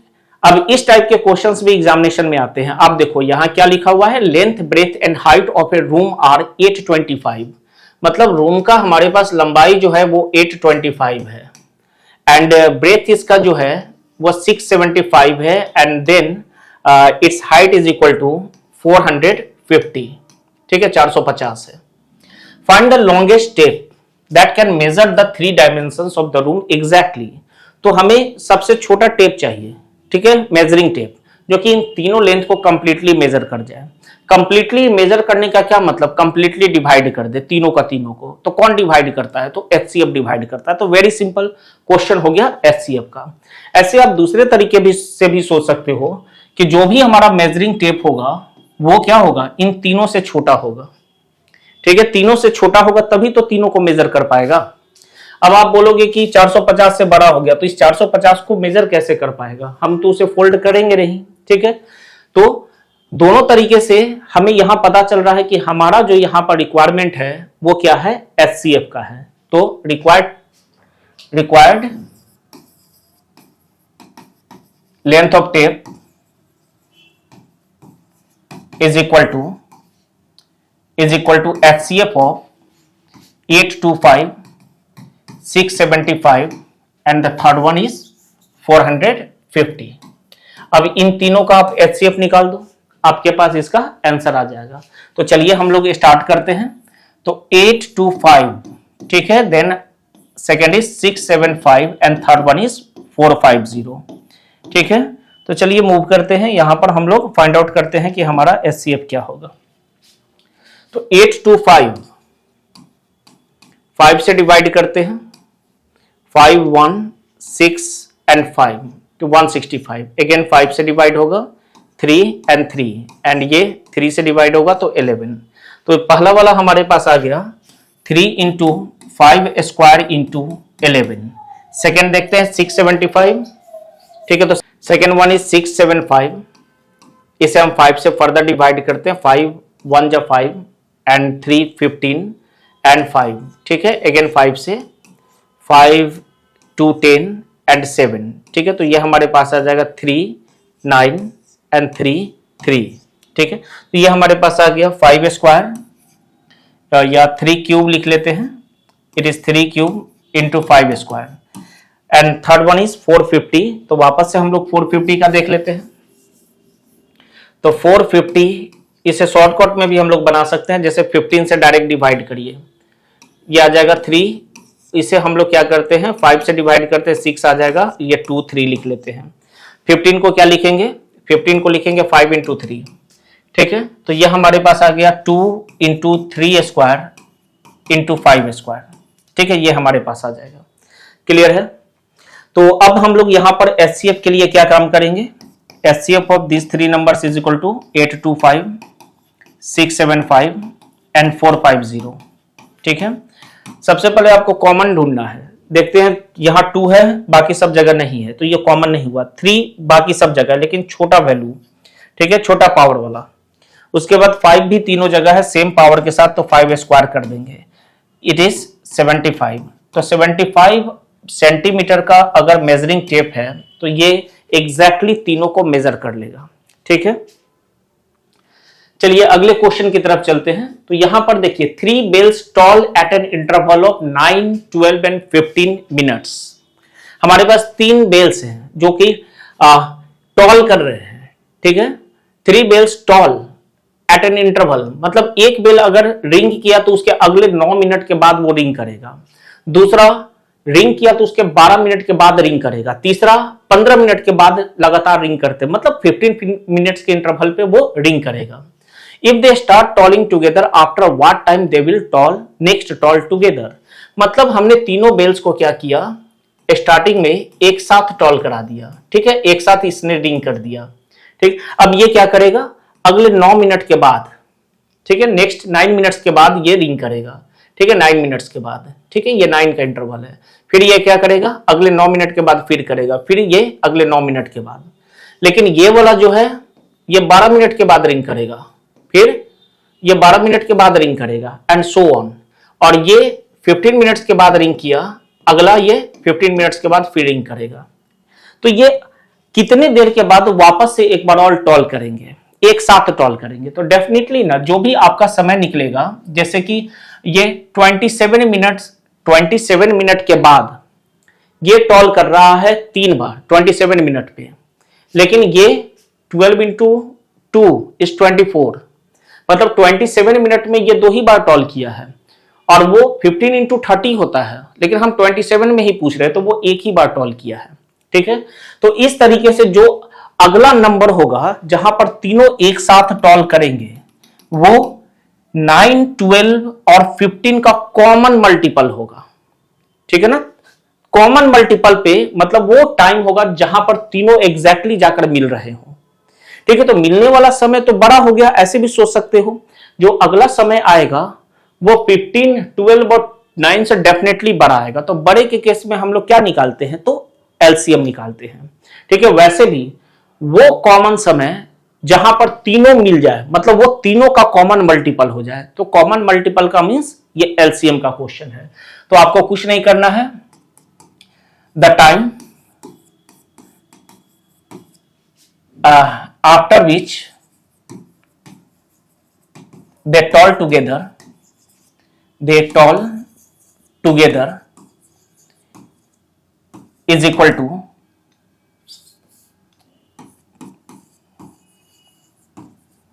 to LCM of these three 9, 12 and 15। तो फटाफट आप LCM निकाल लीजिए। 9 का क्या लिखोगे, इट इज 3 स्क्वायर, 12 का लिखोगे 2 स्क्वायर इज 4 इंटू 3, एंड 15 का हम लोग लिखेंगे 3 इंटू 5। ठीक है, तो यहां डिफरेंट आपके पास 2, 3 एंड 5 हो गए, तो 2, 3 एंड 5। ठीक है, हाईएस्ट पावर देखा जाए तो 2 का स्क्वायर है, 3 का भी स्क्वायर है, और 5 एक ही पावर रखे हुए हैं। तो हमारे पास आ गया 2 square is 4, 3 square is 9 and 5। ठीक है, तो ये आ गया 5 इंटू 4 इज 20, 20 इंटू 2 इज 180। ठीक है, 180 मिनट्स के बाद वो वापस से एक साथ फिर बजने वाले हैं। क्लियर है? चलिए मूव करते हैं अगले क्वेश्चन की तरफ। देखिए सेम क्वेश्चन यहां रिपीट कर गया। यहां पर 3 अलार्म टॉल रिंग कर रहा है या अलार्म बज रहा है after N interval of this one. ठीक है, इतने इंटरवल के बाद तीनों मतलब अलार्म बज रहे हैं। पहला जो होगा क्लॉक वो 4 मिनट के इंटरवल में अलार्म बजाएगा, दूसरा 12 मिनट्स के इंटरवल में, और तीसरा 20 मिनट्स के इंटरवल में। ठीक है, तो स्टार्टिंग में एक साथ वो बज चुके हैं।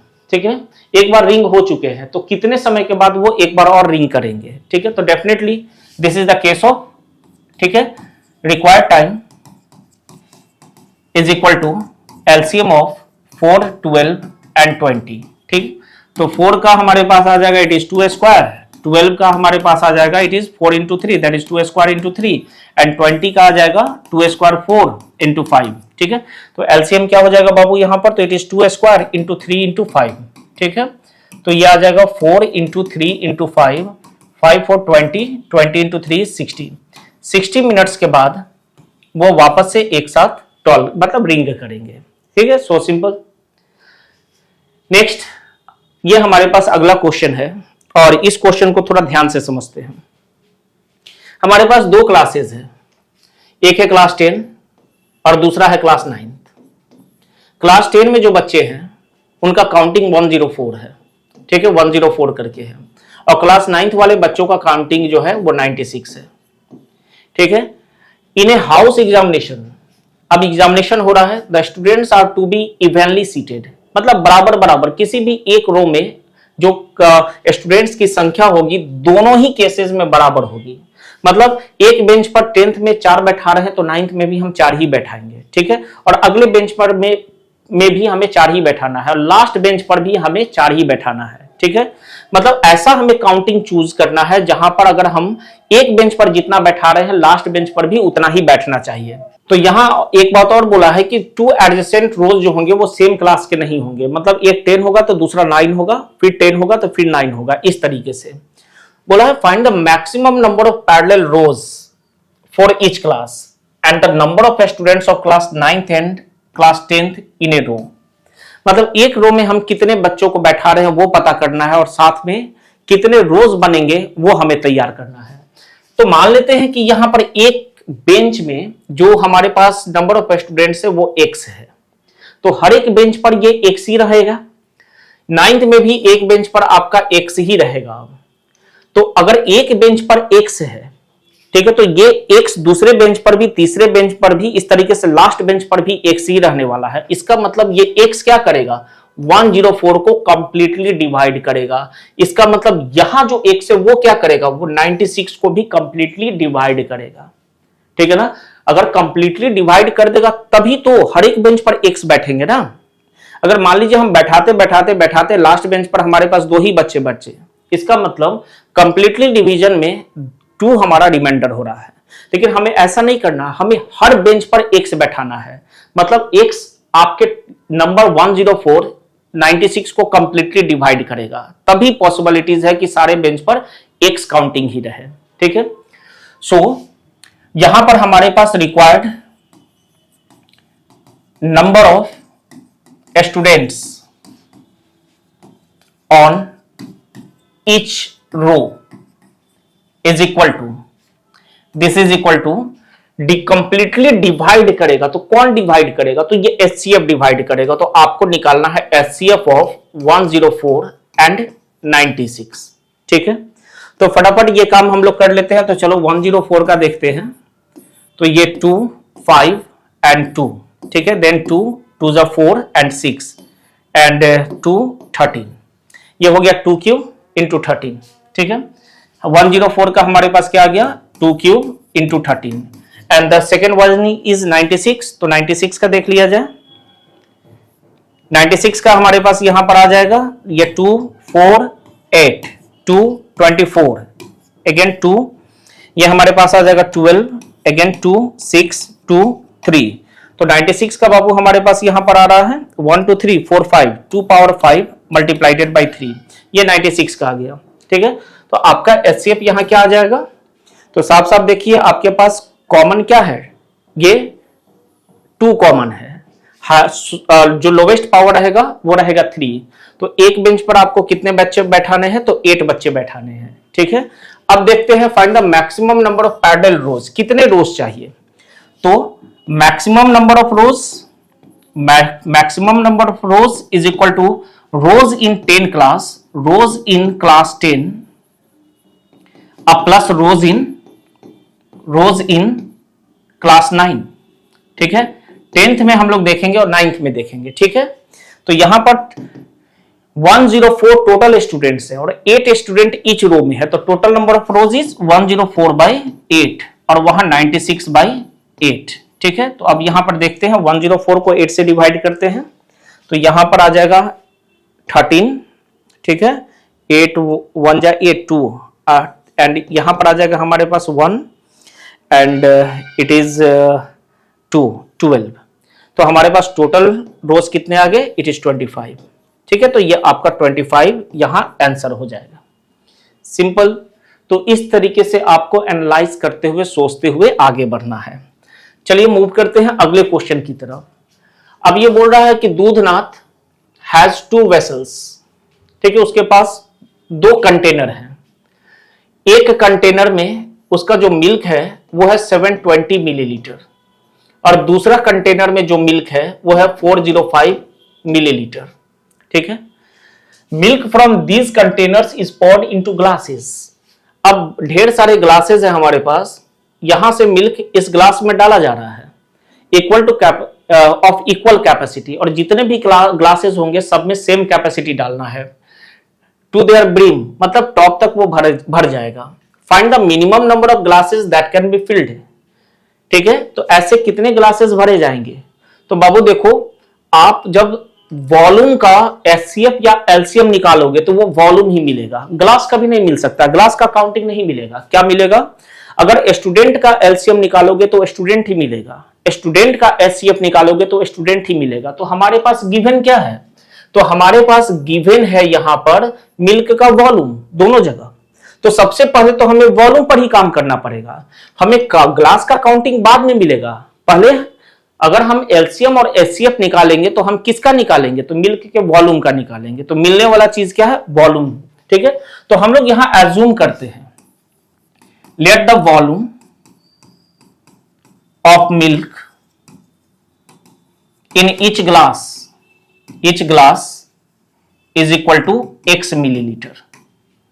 ठीक है, तो ऐसे ऐसे बहुत सारे हमारे पास ग्लासेस होंगे, ऐसे ऐसे बहुत सारे ग्लासेस होंगे। यहां पर x मिलीलीटर डालें और यहां पर भी हम x मिलीलीटर ही डाल रहे हैं, ठीक है। तो ऐसे ऐसे करते हुए सारे ग्लासेस में x मिलीलीटर रहेंगे, ठीक है, कहीं कम और बेसी नहीं रहेगा। तो ये x कैसे आपको मिल सकता है, ठीक है, ये वॉल्यूम आपका कैसे आप निकालोगे। तो देखो सभी ग्लासेस में अगर सेम अमाउंट फिल हो जाते हैं, लास्ट वाले ग्लास में भी उतना ही रहेगा। दैट मींस इस x ने 720 को कंप्लीटली डिवाइड कर दिया है। आप क्या कर रहे हो, 720 मिलीलीटर को डिवाइड कर रहे हो ग्लासेस में। सारे ग्लासेस में अगर सेम वॉल्यूम जा रहा है, इसका मतलब आपका 720 मिलीलीटर जो है इक्वली x अमाउंट में डिवाइड होते हुए चला जा रहा है, मतलब x उसको डिवाइड कर रहा है। सिमिलरली जब 405 मिलीलीटर को हम जब ग्लास में डालेंगे तो वो x करके कंप्लीटली डिवाइड हो रहा है। इसका मतलब हमारा x जो है वो 405 को भी कंप्लीटली डिवाइड कर रहा है। तो ये x कंप्लीटली डिवाइड कर रहा है, तो डिवाइड करने वाला कौन होता है, तो HCF होता है। तो therefore x equal to HCF of 720 and 405। तो एक ग्लास में कितना वॉल्यूम है वो यहां से हमें पता चल जाएगा। तो चलो फटाफट करते हैं। तो 720 को हम 5 से डिवाइड करते हैं, 5 1 4 20 एंड 4, ठीक है। फिर इसे 7 से 2 से डिवाइड कर लेते हैं, 2 7 एंड 2, ठीक है। फिर 2 से डिवाइड करते हैं, हमारे पास 36 आ जाएगा। फिर 2 से तो 18 आ जाएगा। फिर 2 से तो 9 आ जाएगा और 9 का 3 into 3, ठीक है। तो हमारे पास जो 720 का यहां पर फैक्टराइजेशन आ रहा है वो कैसे करके आ रहा है, तो it is 1 2 3 4 2 power 4 3 square into 5, ठीक है। फर्दर दूसरा नंबर क्या है, 405 है।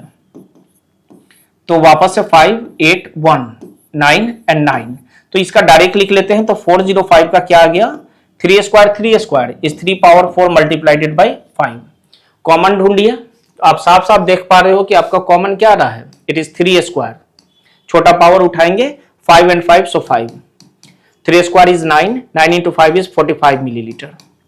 तो हर एक ग्लास में 45 मिलीलीटर रहने वाला है, ठीक है। तो यहां पर मिनिमम नंबर ऑफ ग्लासेस, ठीक है, या हम लोग लिखेंगे total number of glasses, total number of glasses.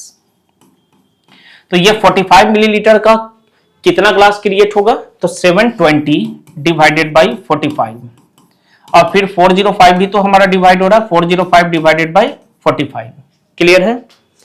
तो दिस वन इज 720 को 45 से आप डिवाइड कर लीजिए। तो चलिए डिवाइड कर लिया जाए, 720 डिवाइडेड बाई 45। तो 1 टाइम्स में हमारा ये 45 आ गया, और यहां पर 7 and it is 6, so 2 0 and it is again 6 6। तो ये 16 बार में डिवाइड करेगा, ठीक है। दूसरा 405 को देख लिया जाए, 405 डिवाइडेड बाई 45, और ये डायरेक्ट हमारा 9 टाइम्स में 5 आ गया एंड इट इज 40, ठीक है। तो 9 टाइम्स में ये डिवाइड कर गया। तो 16 प्लस 9 इज 25। आपके पास 25 ग्लास पूरे फुल होते हुए यहां पर देखे जाएंगे। क्लियर है। तो इस तरीके से आप एक और यहां कंसेप्ट याद रखना कि हम जिस भी चीज का एलसीएम निकालेंगे वो वही चीज मिलेगा, जिस भी चीज का एचसीएफ निकालेंगे तो वो वही चीज मिलेगा, ठीक है। अब नेक्स्ट हमारे पास जो टॉपिक यहां है वो रेशनल एंड इरेशनल नंबर्स है। अब इसको हम लोग अच्छे तरीके से यहां पर समझ लेते हैं। तो चलिए यहां से स्टार्ट करते हैं हम लोग। तो सबसे पहले हम लोग रेशनल नंबर के डेफिनेशंस के बारे में जानते हैं, और यहां से स्टार्ट करते हैं। हमारे पास हेड ऑफ द फैमिली क्या है, वो रियल नंबर है। तो रियल नंबर हमारे 2 पार्ट्स में डिवाइड हो जाते हैं। एक हो जाता है हमारे पास रेशनल नंबर और दूसरा इरेशनल नंबर, ठीक है। एक शॉर्ट रिवीजन कर लेते हैं। रेशनल नंबर और दूसरा हमारे पास है यहां पर इरेशनल नंबर, ठीक है, इरेशनल नंबर। अगर रेशनल नंबर की बात करें तो यह डिफाइंड होता है कि वो सारे नंबर्स जो कि p बाई क्यू के फॉर्म में रिप्रेजेंट हो पाए, ठीक है। Rational number p by Q के फॉर्म में रिप्रेजेंट हो पाएगा जहां पर q 0 नहीं होना चाहिए और ये p and q are integers होना चाहिए, इंटीजर्स, ठीक है। बस इतना छोटा सा कंडीशन है कि आपके पास वो सारे नंबर्स जो कि p बाई क्यू के फॉर्म में आप रिप्रेजेंट कर पा रहे हो, और जहां q डिनोमिनेटर 0 नहीं होना चाहिए और न्यूमरेटर और डिनोमिनेटर दोनों इंटीजर होने चाहिए, तो उसे हम रेशनल नंबर बोलेंगे। अब इसका डेसिमल एक्सपेंशन देखते हैं, ठीक है, डेसिमल फॉर्म या डेसिमल एक्सपेंशन। तो रेशनल नंबर का जो डेसिमल एक्सपेंशन होगा वो होगा या तो टर्मिनेटिंग डेसिमल, ठीक है, टर्मिनेटिंग डेसिमल, जैसे कि 1.25। अब डेसिमल के 2 डिजिट के बाद हमारा डिवीजन रुक चुका है, मतलब ये टर्मिनेट कर चुका है। तो रेशनल नंबर्स के जो डेसिमल फॉर्म होंगे वो टर्मिनेटिंग डेसिमल होंगे, या ये नॉन टर्मिनेट अगर कर रहा हो तो नॉन टर्मिनेटिंग रिपीटिंग डेसिमल होगा, ठीक है। तो ये ऑलरेडी हम लोग 9th क्लास में पढ़े थे, लेकिन यहां पर थोड़ा सा यहां पर एक्सटेंशन कर लेते हैं कि नॉन टर्मिनेटिंग रिपीटिंग जो होता है, जिसको हम लोग ऐसे देख सकते हैं 1.23 एंड सो ऑन। तो यहां आप देखोगे कि डेसिमल के बाद ये दो डिजिट जो है वो बार बार रिपीट हो रहे हैं, तो इसको हम लोग लिखते हैं 1.23 रेकरिंग। जो भी डिजिट रिपीट होंगे उसके ऊपर ये हम लोग एक बार लगाते हैं और इसे पढ़ते हैं रेकरिंग, मतलब रीअकरिंग। ये 2-3 डिजिट बार बार यहाँ रीअकर कर रहा है डेसिमल के बाद। तो ये हमारा रेशनल नंबर हो गया, जहां पर हम लोग देखेंगे इसको p बाई क्यू के फॉर्म में रिप्रेजेंट कर पा रहे हैं, दूसरा इसका decimal form. Similarly irrational number की बात करें तो वो सारे नंबर्स जिसको हम p बाई क्यू के फॉर्म में रिप्रेजेंट नहीं कर पाएंगे, ठीक। अब p बाई क्यू के फॉर्म में अगर ये रिप्रेजेंट नहीं हो पा रहा है तो इसका जो डेसिमल फॉर्म होगा वो इन दोनों में से कोई नहीं होना चाहिए। मतलब ये होगा नॉन टर्मिनेटिंग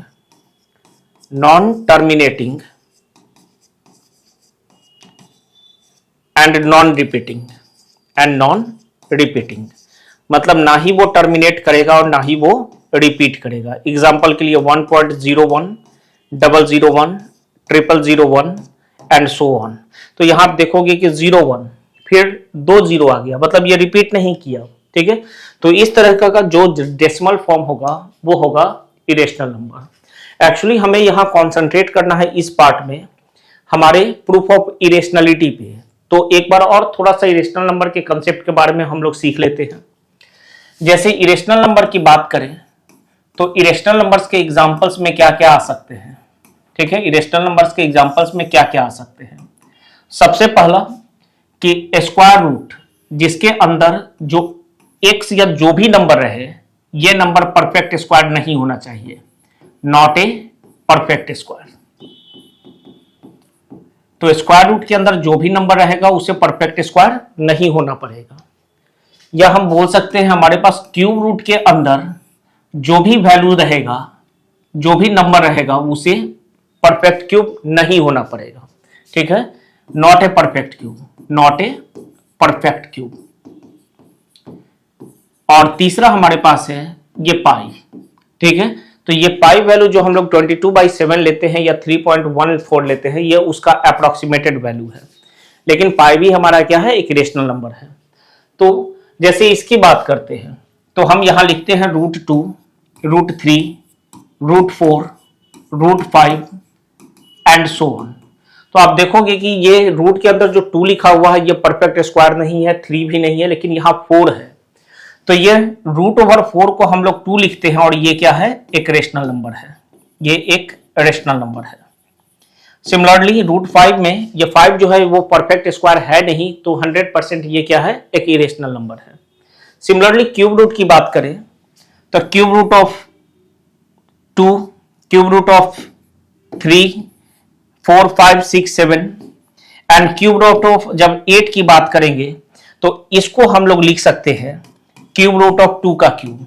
तो देखो क्यूब रूट के अंदर आपके पास परफेक्ट क्यूब है, इसलिए ये क्या कहलाएगा, ये एक रेशनल नंबर कहलाएगा, इसका वैल्यू हमारे पास 2 आएगा, तो ये एक रेशनल नंबर है, ठीक है।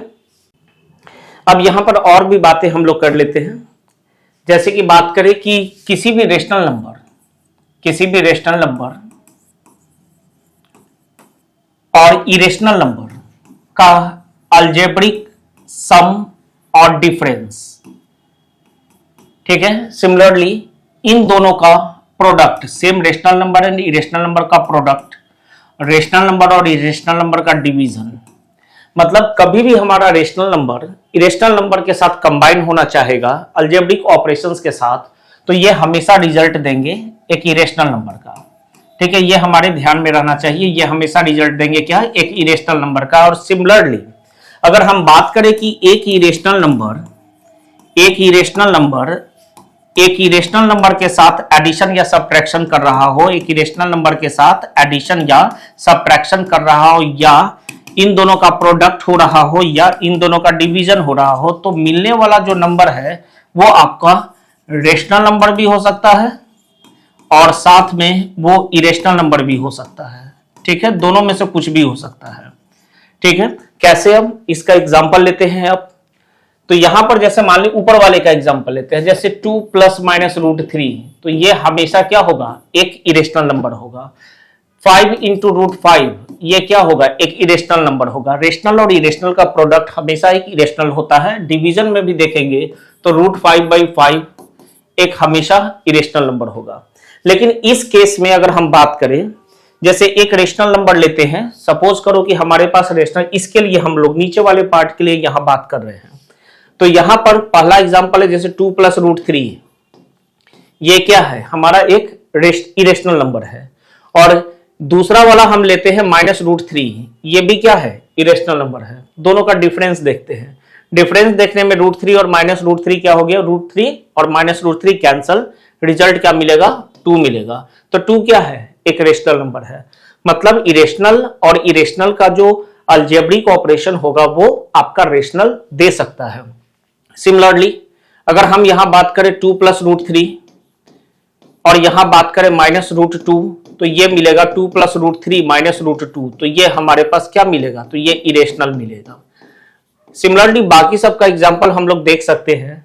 तो यहां पर एक चीज क्लियर हो गया कि इरेशनल और इरेशनल का जो मैथमेटिकल ऑपरेशन होगा, अलजेब्रिक ऑपरेशन होगा, इरेशनल का, वो रेशनल भी दे सकता है और इरेशनल भी दे सकता है। लेकिन कभी भी रेशनल इरेशनल के साथ अलजेब्रिक ऑपरेशन करेगा तो वो हमेशा क्या मिलेगा, इरेशनल नंबर ही मिलेगा, ठीक है। अब नेक्स्ट ये हमारे पास पॉइंट है जो कि इंपॉर्टेंट है। ये बोल रहा है अगर आपके पास P कोई भी एक प्राइम नंबर है, आपके पास P कोई भी एक प्राइम नंबर है और ये P जो प्राइम नंबर है उसने a² को डिवाइड किया है, तो डेफिनेटली आपका P a को भी डिवाइड करेगा। ये हमारा प्रूफ ऑफ इरेशनलिटी में ये काफी काम आएगा। हम लोग इसका प्रूफ भी देख सकते हैं। चलिए देखते हैं। हम लोग यहां लेट करेंगे, let prime factorisation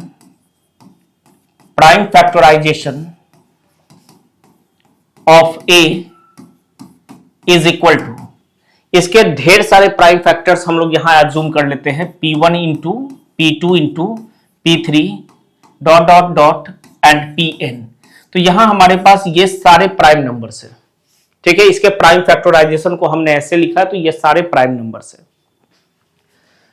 now a² is equal to, it is P1 × P2 × P3 up to Pn का होल स्क्वायर, जो कि हम लोग ऐसे भी लिख सकते हैं, P1 P2 P3 up to Pn again multiplied by P1 P2 P3 up to Pn, ठीक है। इस तरीके से हम लिख सकते हैं। क्लियर है। अब हमारे पास क्या बोला जा रहा है कि हमारा जो ये a² है वो P से डिवाइड हो रहा है, P प्राइम नंबर से डिवाइड हो रहा है, ठीक है, अकॉर्डिंग टू क्वेश्चन, ठीक है, या अकॉर्डिंग टू स्टेटमेंट, ठीक है, according to statement. The prime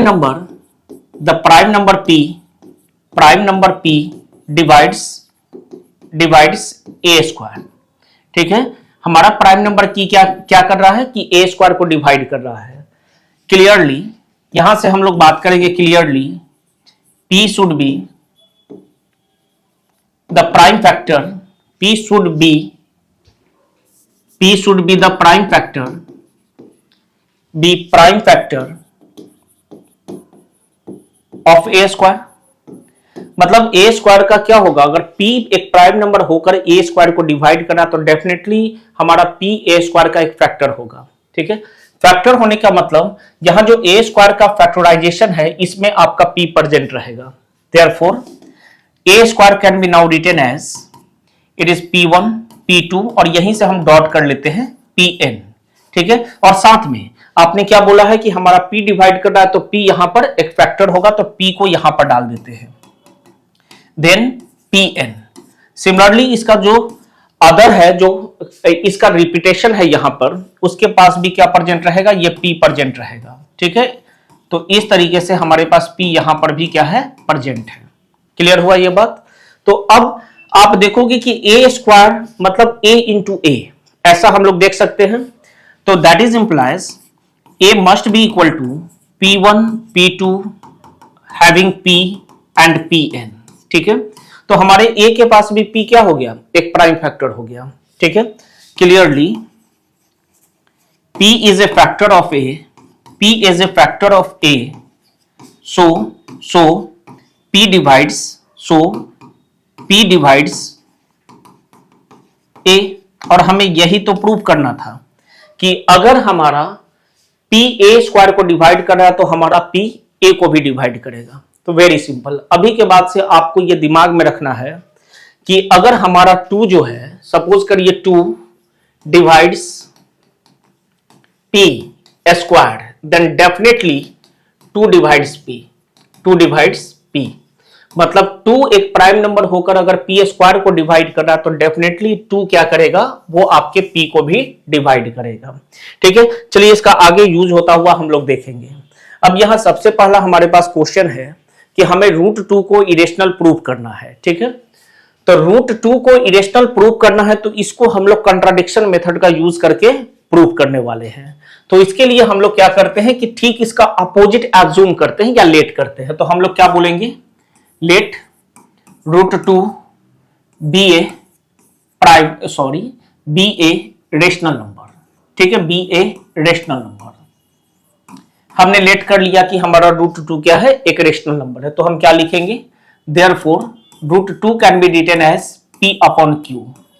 और यहां पर हमारे पास रहेगा सिंपलेस्ट फॉर्म में, therefore where P and Q are coprimes. हमने क्या बोला कि हमारा P और Q क्या है, कोप्राइम्स। कोप्राइम्स बोलने का मतलब है कि P और Q के पास एक के अलावा कोई दूसरा फैक्टर नहीं रहेगा। तो वेरी सिंपल, आप लोग एकदम ध्यान से समझिए कि P Q क्या है, कोप्राइम्स है। कोप्राइम्स का मतलब इसके पास 1 को छोड़कर बाकी कोई दूसरा तीसरा फैक्टर नहीं है। अब अगला स्टेपिंग होता है यहां स्क्वायरिंग बोथ साइड्स, दोनों तरफ स्क्वायर कर लेना है। तो √2 का स्क्वायर 2 हो जाएगा और इधर आएगा P square by Q square, cross multiply, तो हमारे पास आ जाएगा P square is equal to 2Q square. तो आप यहां देखो तो P स्क्वायर का 2 क्या है, एक फैक्टर है, क्योंकि 2 के प्रोडक्ट में ये लिखा जा चुका है। तो क्या फैक्टर है तो ये P स्क्वायर को डिवाइड करेगा, डेफिनेटली। तो हम लोग बोलेंगे कि 2 डिवाइड्स P स्क्वायर। ऊपर वाले सेंटेंस से इक्वेशन 1 कर लेते हैं। इस सेंटेंस से हमें यह पता चल रहा है कि हमारा 2 क्या कर रहा है, P स्क्वायर को डिवाइड कर रहा है, क्योंकि इसके ये लिखे हुए होने से हमें यह पता चल गया कि हमारा 2 क्या है, P स्क्वायर का एक फैक्टर है, तो ये P स्क्वायर को डिवाइड कर दिया। Definitely 2 divides P। अभी पीछे थ्योरम हमने किया है कि अगर 2 P स्क्वायर को डिवाइड कर रहा है तो देन हमारा 2 क्या करेगा, P को भी डिवाइड करेगा। P को भी डिवाइड करेगा, इसका मतलब 2 जो है वो P का एक फैक्टर होगा। तो हम अपने P को लिख सकते हैं, ठीक है। तो हम अपने P को लिख सकते हैं कैसे करके, इट इज 2m, जहां m क्या होगा, कोई इंटीजर होगा। तो हमने क्या किया कि 2 उसको डिवाइड कर रहा है तो 2 उसका फैक्टर होगा, तो हमने P को 2 एज ए फैक्टर के फॉर्म में यहां पर लिख लिया। अगला स्टेपिंग हमारे पास यहां है कि अब हम लोग क्या करने वाले हैं कि सब्स्टिट्यूट करने वाले। इक्वेशन 1 में P के जगह 2m लिखने वाले हैं, ठीक है। नाउ सब्स्टिट्यूटिंग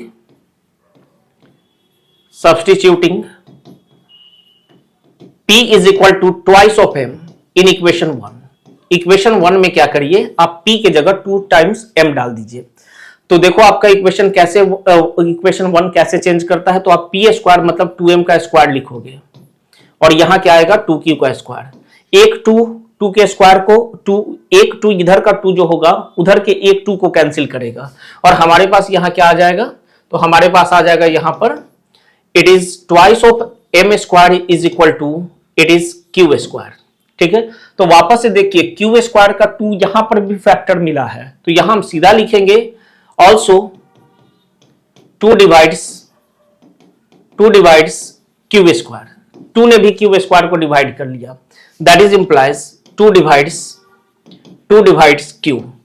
तो आप देखो तो आपका 2 इस p को भी डिवाइड कर रहा है और आपका 2 इस q को भी डिवाइड कर रहा है, तो डेफिनेटली 2 उनके कॉमन फैक्टर्स हो गए।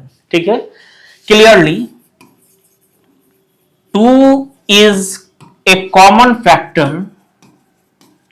Factor of both p and q। 2 क्या होगा, p एंड q का कॉमन फैक्टर हो गया। लेकिन आपने क्या बोला है अपने स्टेटमेंट में कि हमारा p q क्या है, कोप्राइम्स है। ठीक है, but this contradicts our assumption। इसने हमारे assumption को contradict कर दिया है that P and Q are co-primes। ठीक है, so our assumption is wrong। so our, ये सेंटेंस थोड़ा बहुत लिखना पड़ता है एग्जामिनेशन में, is wrong and √2 is irrational। ठीक है, और ये आपका यहां पर प्रूफ हो गया। ठीक है, बहुत सिंपल है, आराम से हम लोग वहां तक पहुंच पा रहे हैं। तो ये क्वेश्चन आपको करके रखना है। यहां पर √2 की जगह √3, √5, √7 कुछ भी दे सकता है, आपको उसे प्रूव करना पड़ेगा। ठीक है, चलिए मूव करते हैं अगले क्वेश्चन की तरफ। अब देखो यहां पर ऑलरेडी हमें बता दिया है कि हमारा √3 क्या है, एक इरेशनल नंबर है। उसके बाद बोला है कि इसको प्रूव करिए, तो अगेन हम लोग कंट्राडिक्शन मेथड का यूज कराकर इसको प्रूव करेंगे। हमें लेट करना है वापस से 3 + 2√3 is a prime number, rational number. ठीक है, हमने लेट कर लिया। Therefore 3 + 2√3 can be written as p/q where p and q are coprimes, वो हमें लिख देना पड़ेगा यहां पे। ठीक है, √3 को एक साइड छोड़कर बाकी सबको दूसरे तरफ लेके चलिए। ठीक है, 2√3 is equal to it is p/q - 3। Solve करेंगे p - 3q divided by q। 2 का प्रोडक्ट इधर है, उधर ले जाएंगे तो वो डिवाइड में चला जाएगा। ठीक है, इस तरीके से वो डिवाइड में चला गया। अब इसको ध्यान से देखो, आपके p और q क्या होते हैं, इंटीजर्स होते हैं। तो integer minus integer divided by integer, मतलब ये पूरा का पूरा एक रेशनल नंबर हो गया। ठीक है ना, ये पूरा का पूरा RHS आपका एक रेशनल हो गया। ठीक है, यहां पर लिखेंगे as p - 3q divided by 2q is a rational number, ये हमारा रेशनल नंबर हो गया। बट लेकिन √3 इज इरेशनल नंबर, ये हमारे पास गिवन है कि √3 क्या है, हमारा इरेशनल नंबर हो गया। अब इसके बाद जो सेंटेंस आएगा वो लिखेंगे हम, since rational can not be equal to rational number can not be equal to irrational number, कोई रेशनल नंबर इरेशनल के बराबर कभी नहीं रह सकता है। ठीक है, तो this arises contradiction, this arises contradiction, ये हमारा कंट्राडिक्शन एराइज कर रहा है। So our assumption is wrong. Therefore 3 + 2√3, ठीक है, 3 + 2√3 is irrational and it is done. ठीक है, अब ध्यान देखो, साइड चेंज करके सिर्फ बनाना है। कब बनाना है, जब आपके पास जो भी गिवन आपके पास नंबर रहेगा वहां पर सिर्फ और सिर्फ एक ही रूट रहेगा। ठीक है, अगर एक ही रूट है तो आप साइड चेंज करिए, उसको मान लीजिए रेशनल नंबर है, उसको छोड़कर बाकी सबको दूसरे तरफ ले जाइए और आसानी से आपने इस क्वेश्चन को सॉल्व कर लीजिए। लेकिन यहां पर अगले क्वेश्चन में जब आप देखोगे तो यहां पर आपके पास 2 नंबर्स रूट्स में है। ठीक है, 2 नंबर्स रूट में है, देन ये वैसे नहीं बनेगा, यहां हमें स्क्वायरिंग मेथड का यूज करना पड़ेगा। ठीक है, तो चलिए देखते हैं यहां पर वापस से हम लोग करेंगे let √2 + 2√3 be a rational number, वापस से इसे रेशनल नंबर आपको लेट करना है।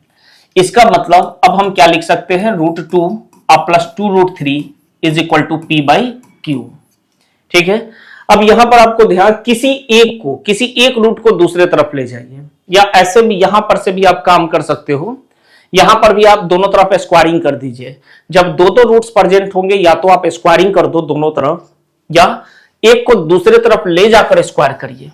ठीक है, तो चलो हम किसी एक को दूसरे तरफ ले जाकर स्क्वायर करते हैं। तो हमारे पास आएगा it is 2 times √3 is equal to p/q minus √2।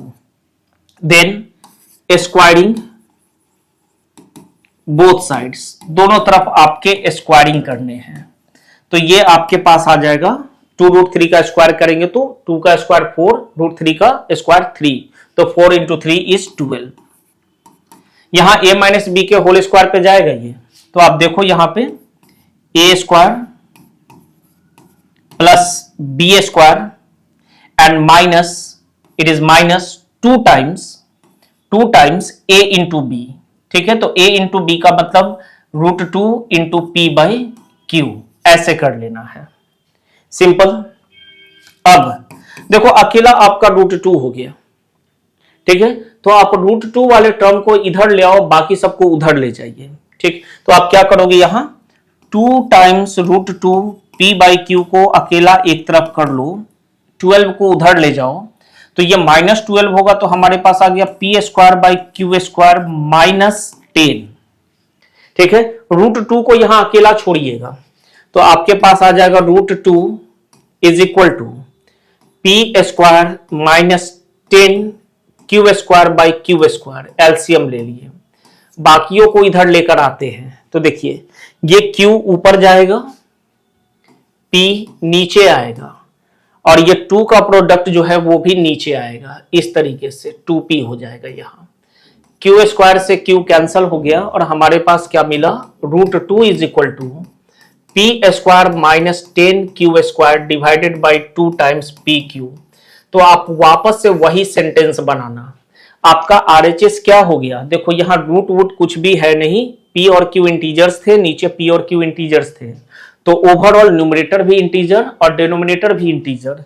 तो न्यूमरेटर इंटीजर, डिनोमिनेटर इंटीजर, तो ये क्या कहलाएगा, आपका रेशनल नंबर कहलाएगा। ठीक है, लिखेंगे RHS p² minus 10 q²/2 pq is a rational number. ये तो रेशनल नंबर मिल रहा है, रेशनल नंबर, बट लेकिन √2 is an irrational number.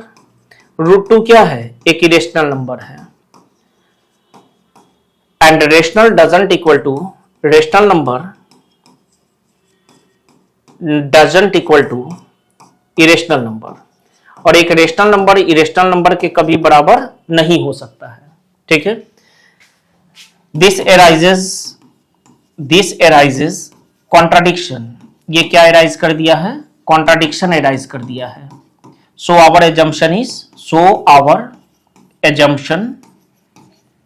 Is wrong, इसलिए हमारा एजम्पशन क्या है, गलत है।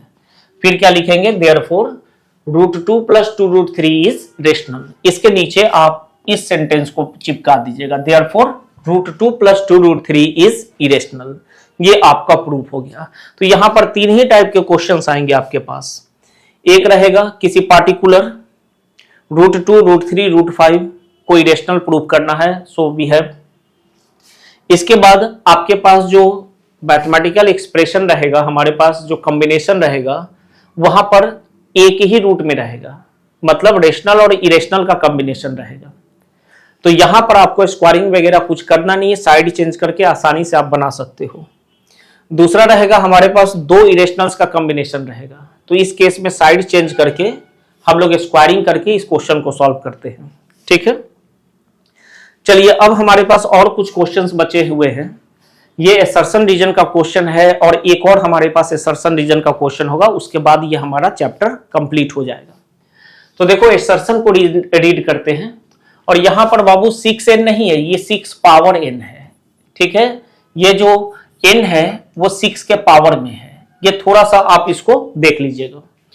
For no values of n where n is a natural number the number 6 power n ends with the digit 0। Definitely जो हमारे पास बेस है 6, इसका प्राइम फैक्टर्स 2 and 3 है, तो जिसके पास प्राइम फैक्टर्स 2 और 5 होते हैं वही 0 से इंड करता है। तो ये तो ठीक बोल रहा है। किसी भी वैल्यू ऑफ n के लिए ये हमारा कभी 0 से इंड नहीं करेगा। The number 6 power n ends with the digit 0, ठीक है, फॉर नो वैल्यू है, किसी भी वैल्यू ऑफ n के लिए ये 0 से इंड नहीं करेगा। रीजन में देखते हैं, for a number to end with 0, किसी भी नंबर को 0 से इंड करने के लिए it's prime factor should have 2 और 5। डेफिनेटली किसी भी नंबर को 0 से इंड करने के लिए उसके प्राइम फैक्टर्स में 2 और 5 का प्रेजेंट होना जरूरी है। तो ये करेक्ट है, ये भी करेक्ट है, और असर्शन का ये एक्सप्लेनेशन भी है। This is the explanation, so option A is correct. ठीक है, नेक्स्ट यहां पर the HCF of two numbers is 16 and their product is 3072, then their LCM is equal to 162। ठीक है, तो हमारे पास प्रोडक्ट ऑफ नंबर्स दिया हुआ है, प्रोडक्ट ऑफ नंबर्स हमारे पास यहां पर अवेलेबल है, और हमारे पास और क्या है, तो एचसीएफ भी है और एलसीएम भी है। तो हम तो जानते हैं ना, product of numbers is equal to product of their HCF and LCM. तो एक काम करते हैं, एचसीएफ और एलसीएम का प्रोडक्ट करके देखते हैं कि यहां तक हम पहुंच पा रहे हैं कि नहीं। अगर पहुंच गए तो ये असर्शन सही है। तो चलो देखते हैं। तो 162 को हम 16 से मल्टीप्लाई कर देते हैं, 2 and 7 3 9, it is 2 6 1 2 9 5 2 2 5 9 2। ठीक है, तो क्लियरली यहां पर आपको क्या दिख रहा है कि आपके पास इन दोनों का प्रोडक्ट जो है 162 और 16 का प्रोडक्ट 2592 आ रहा है, जो कि इसके बराबर बिल्कुल भी नहीं है। अब यहां पर हम लोग चलते हैं रीजन की तरफ। देखो रीजन क्या बोल रहा है, A B are two positive integers then HCF into LCM is equal to product of numbers. तो यहां तो हम लोग इसी को बेस बनाकर चले हैं ना, तो ये तो सही है। आपका असर्शन गलत हो गया, रीजन सही है, और इन दोनों के बीच में अब हम लोग रिलेशन देखेंगे भी नहीं, क्योंकि एक गलत हो गया तो फिर रीजन देखना क्या है। तो हमारे पास क्या आएगा, assertion is false but reason is true, तो ऑप्शन डी इज करेक्ट। ठीक है, तो यहां पर ऐसे ही साधारण क्वेश्चंस आते हैं और आप उसको काफी आसानी से बना पाओगे। ठीक है, तो यहां पर इस वीडियो में हमने रियल नंबर चैप्टर को पूरे तरीके से कंप्लीट कर लिया है। आपके बोर्ड के एग्जामिनेशन में इससे ज्यादा क्वेश्चंस रहेंगे भी नहीं। अब इसी का समझिए कि डाटा चेंज करके कोई क्वेश्चन आपके सामने रिफ्लेक्ट होगा। ठीक है, तो चलिए आज के इस वीडियो में इतना ही। अगर आपको ये वीडियो पसंद आया हो तो काइंडली चैनल को लाइक करिए, सब्सक्राइब करिए और बेल आइकन को क्लिक करके रखिएगा, ताकि अब अगला चैप्टर जो होगा वो आप तक तुरंत पहुंच पाए। ठीक है, thanks all of you for watching this video. Good bye.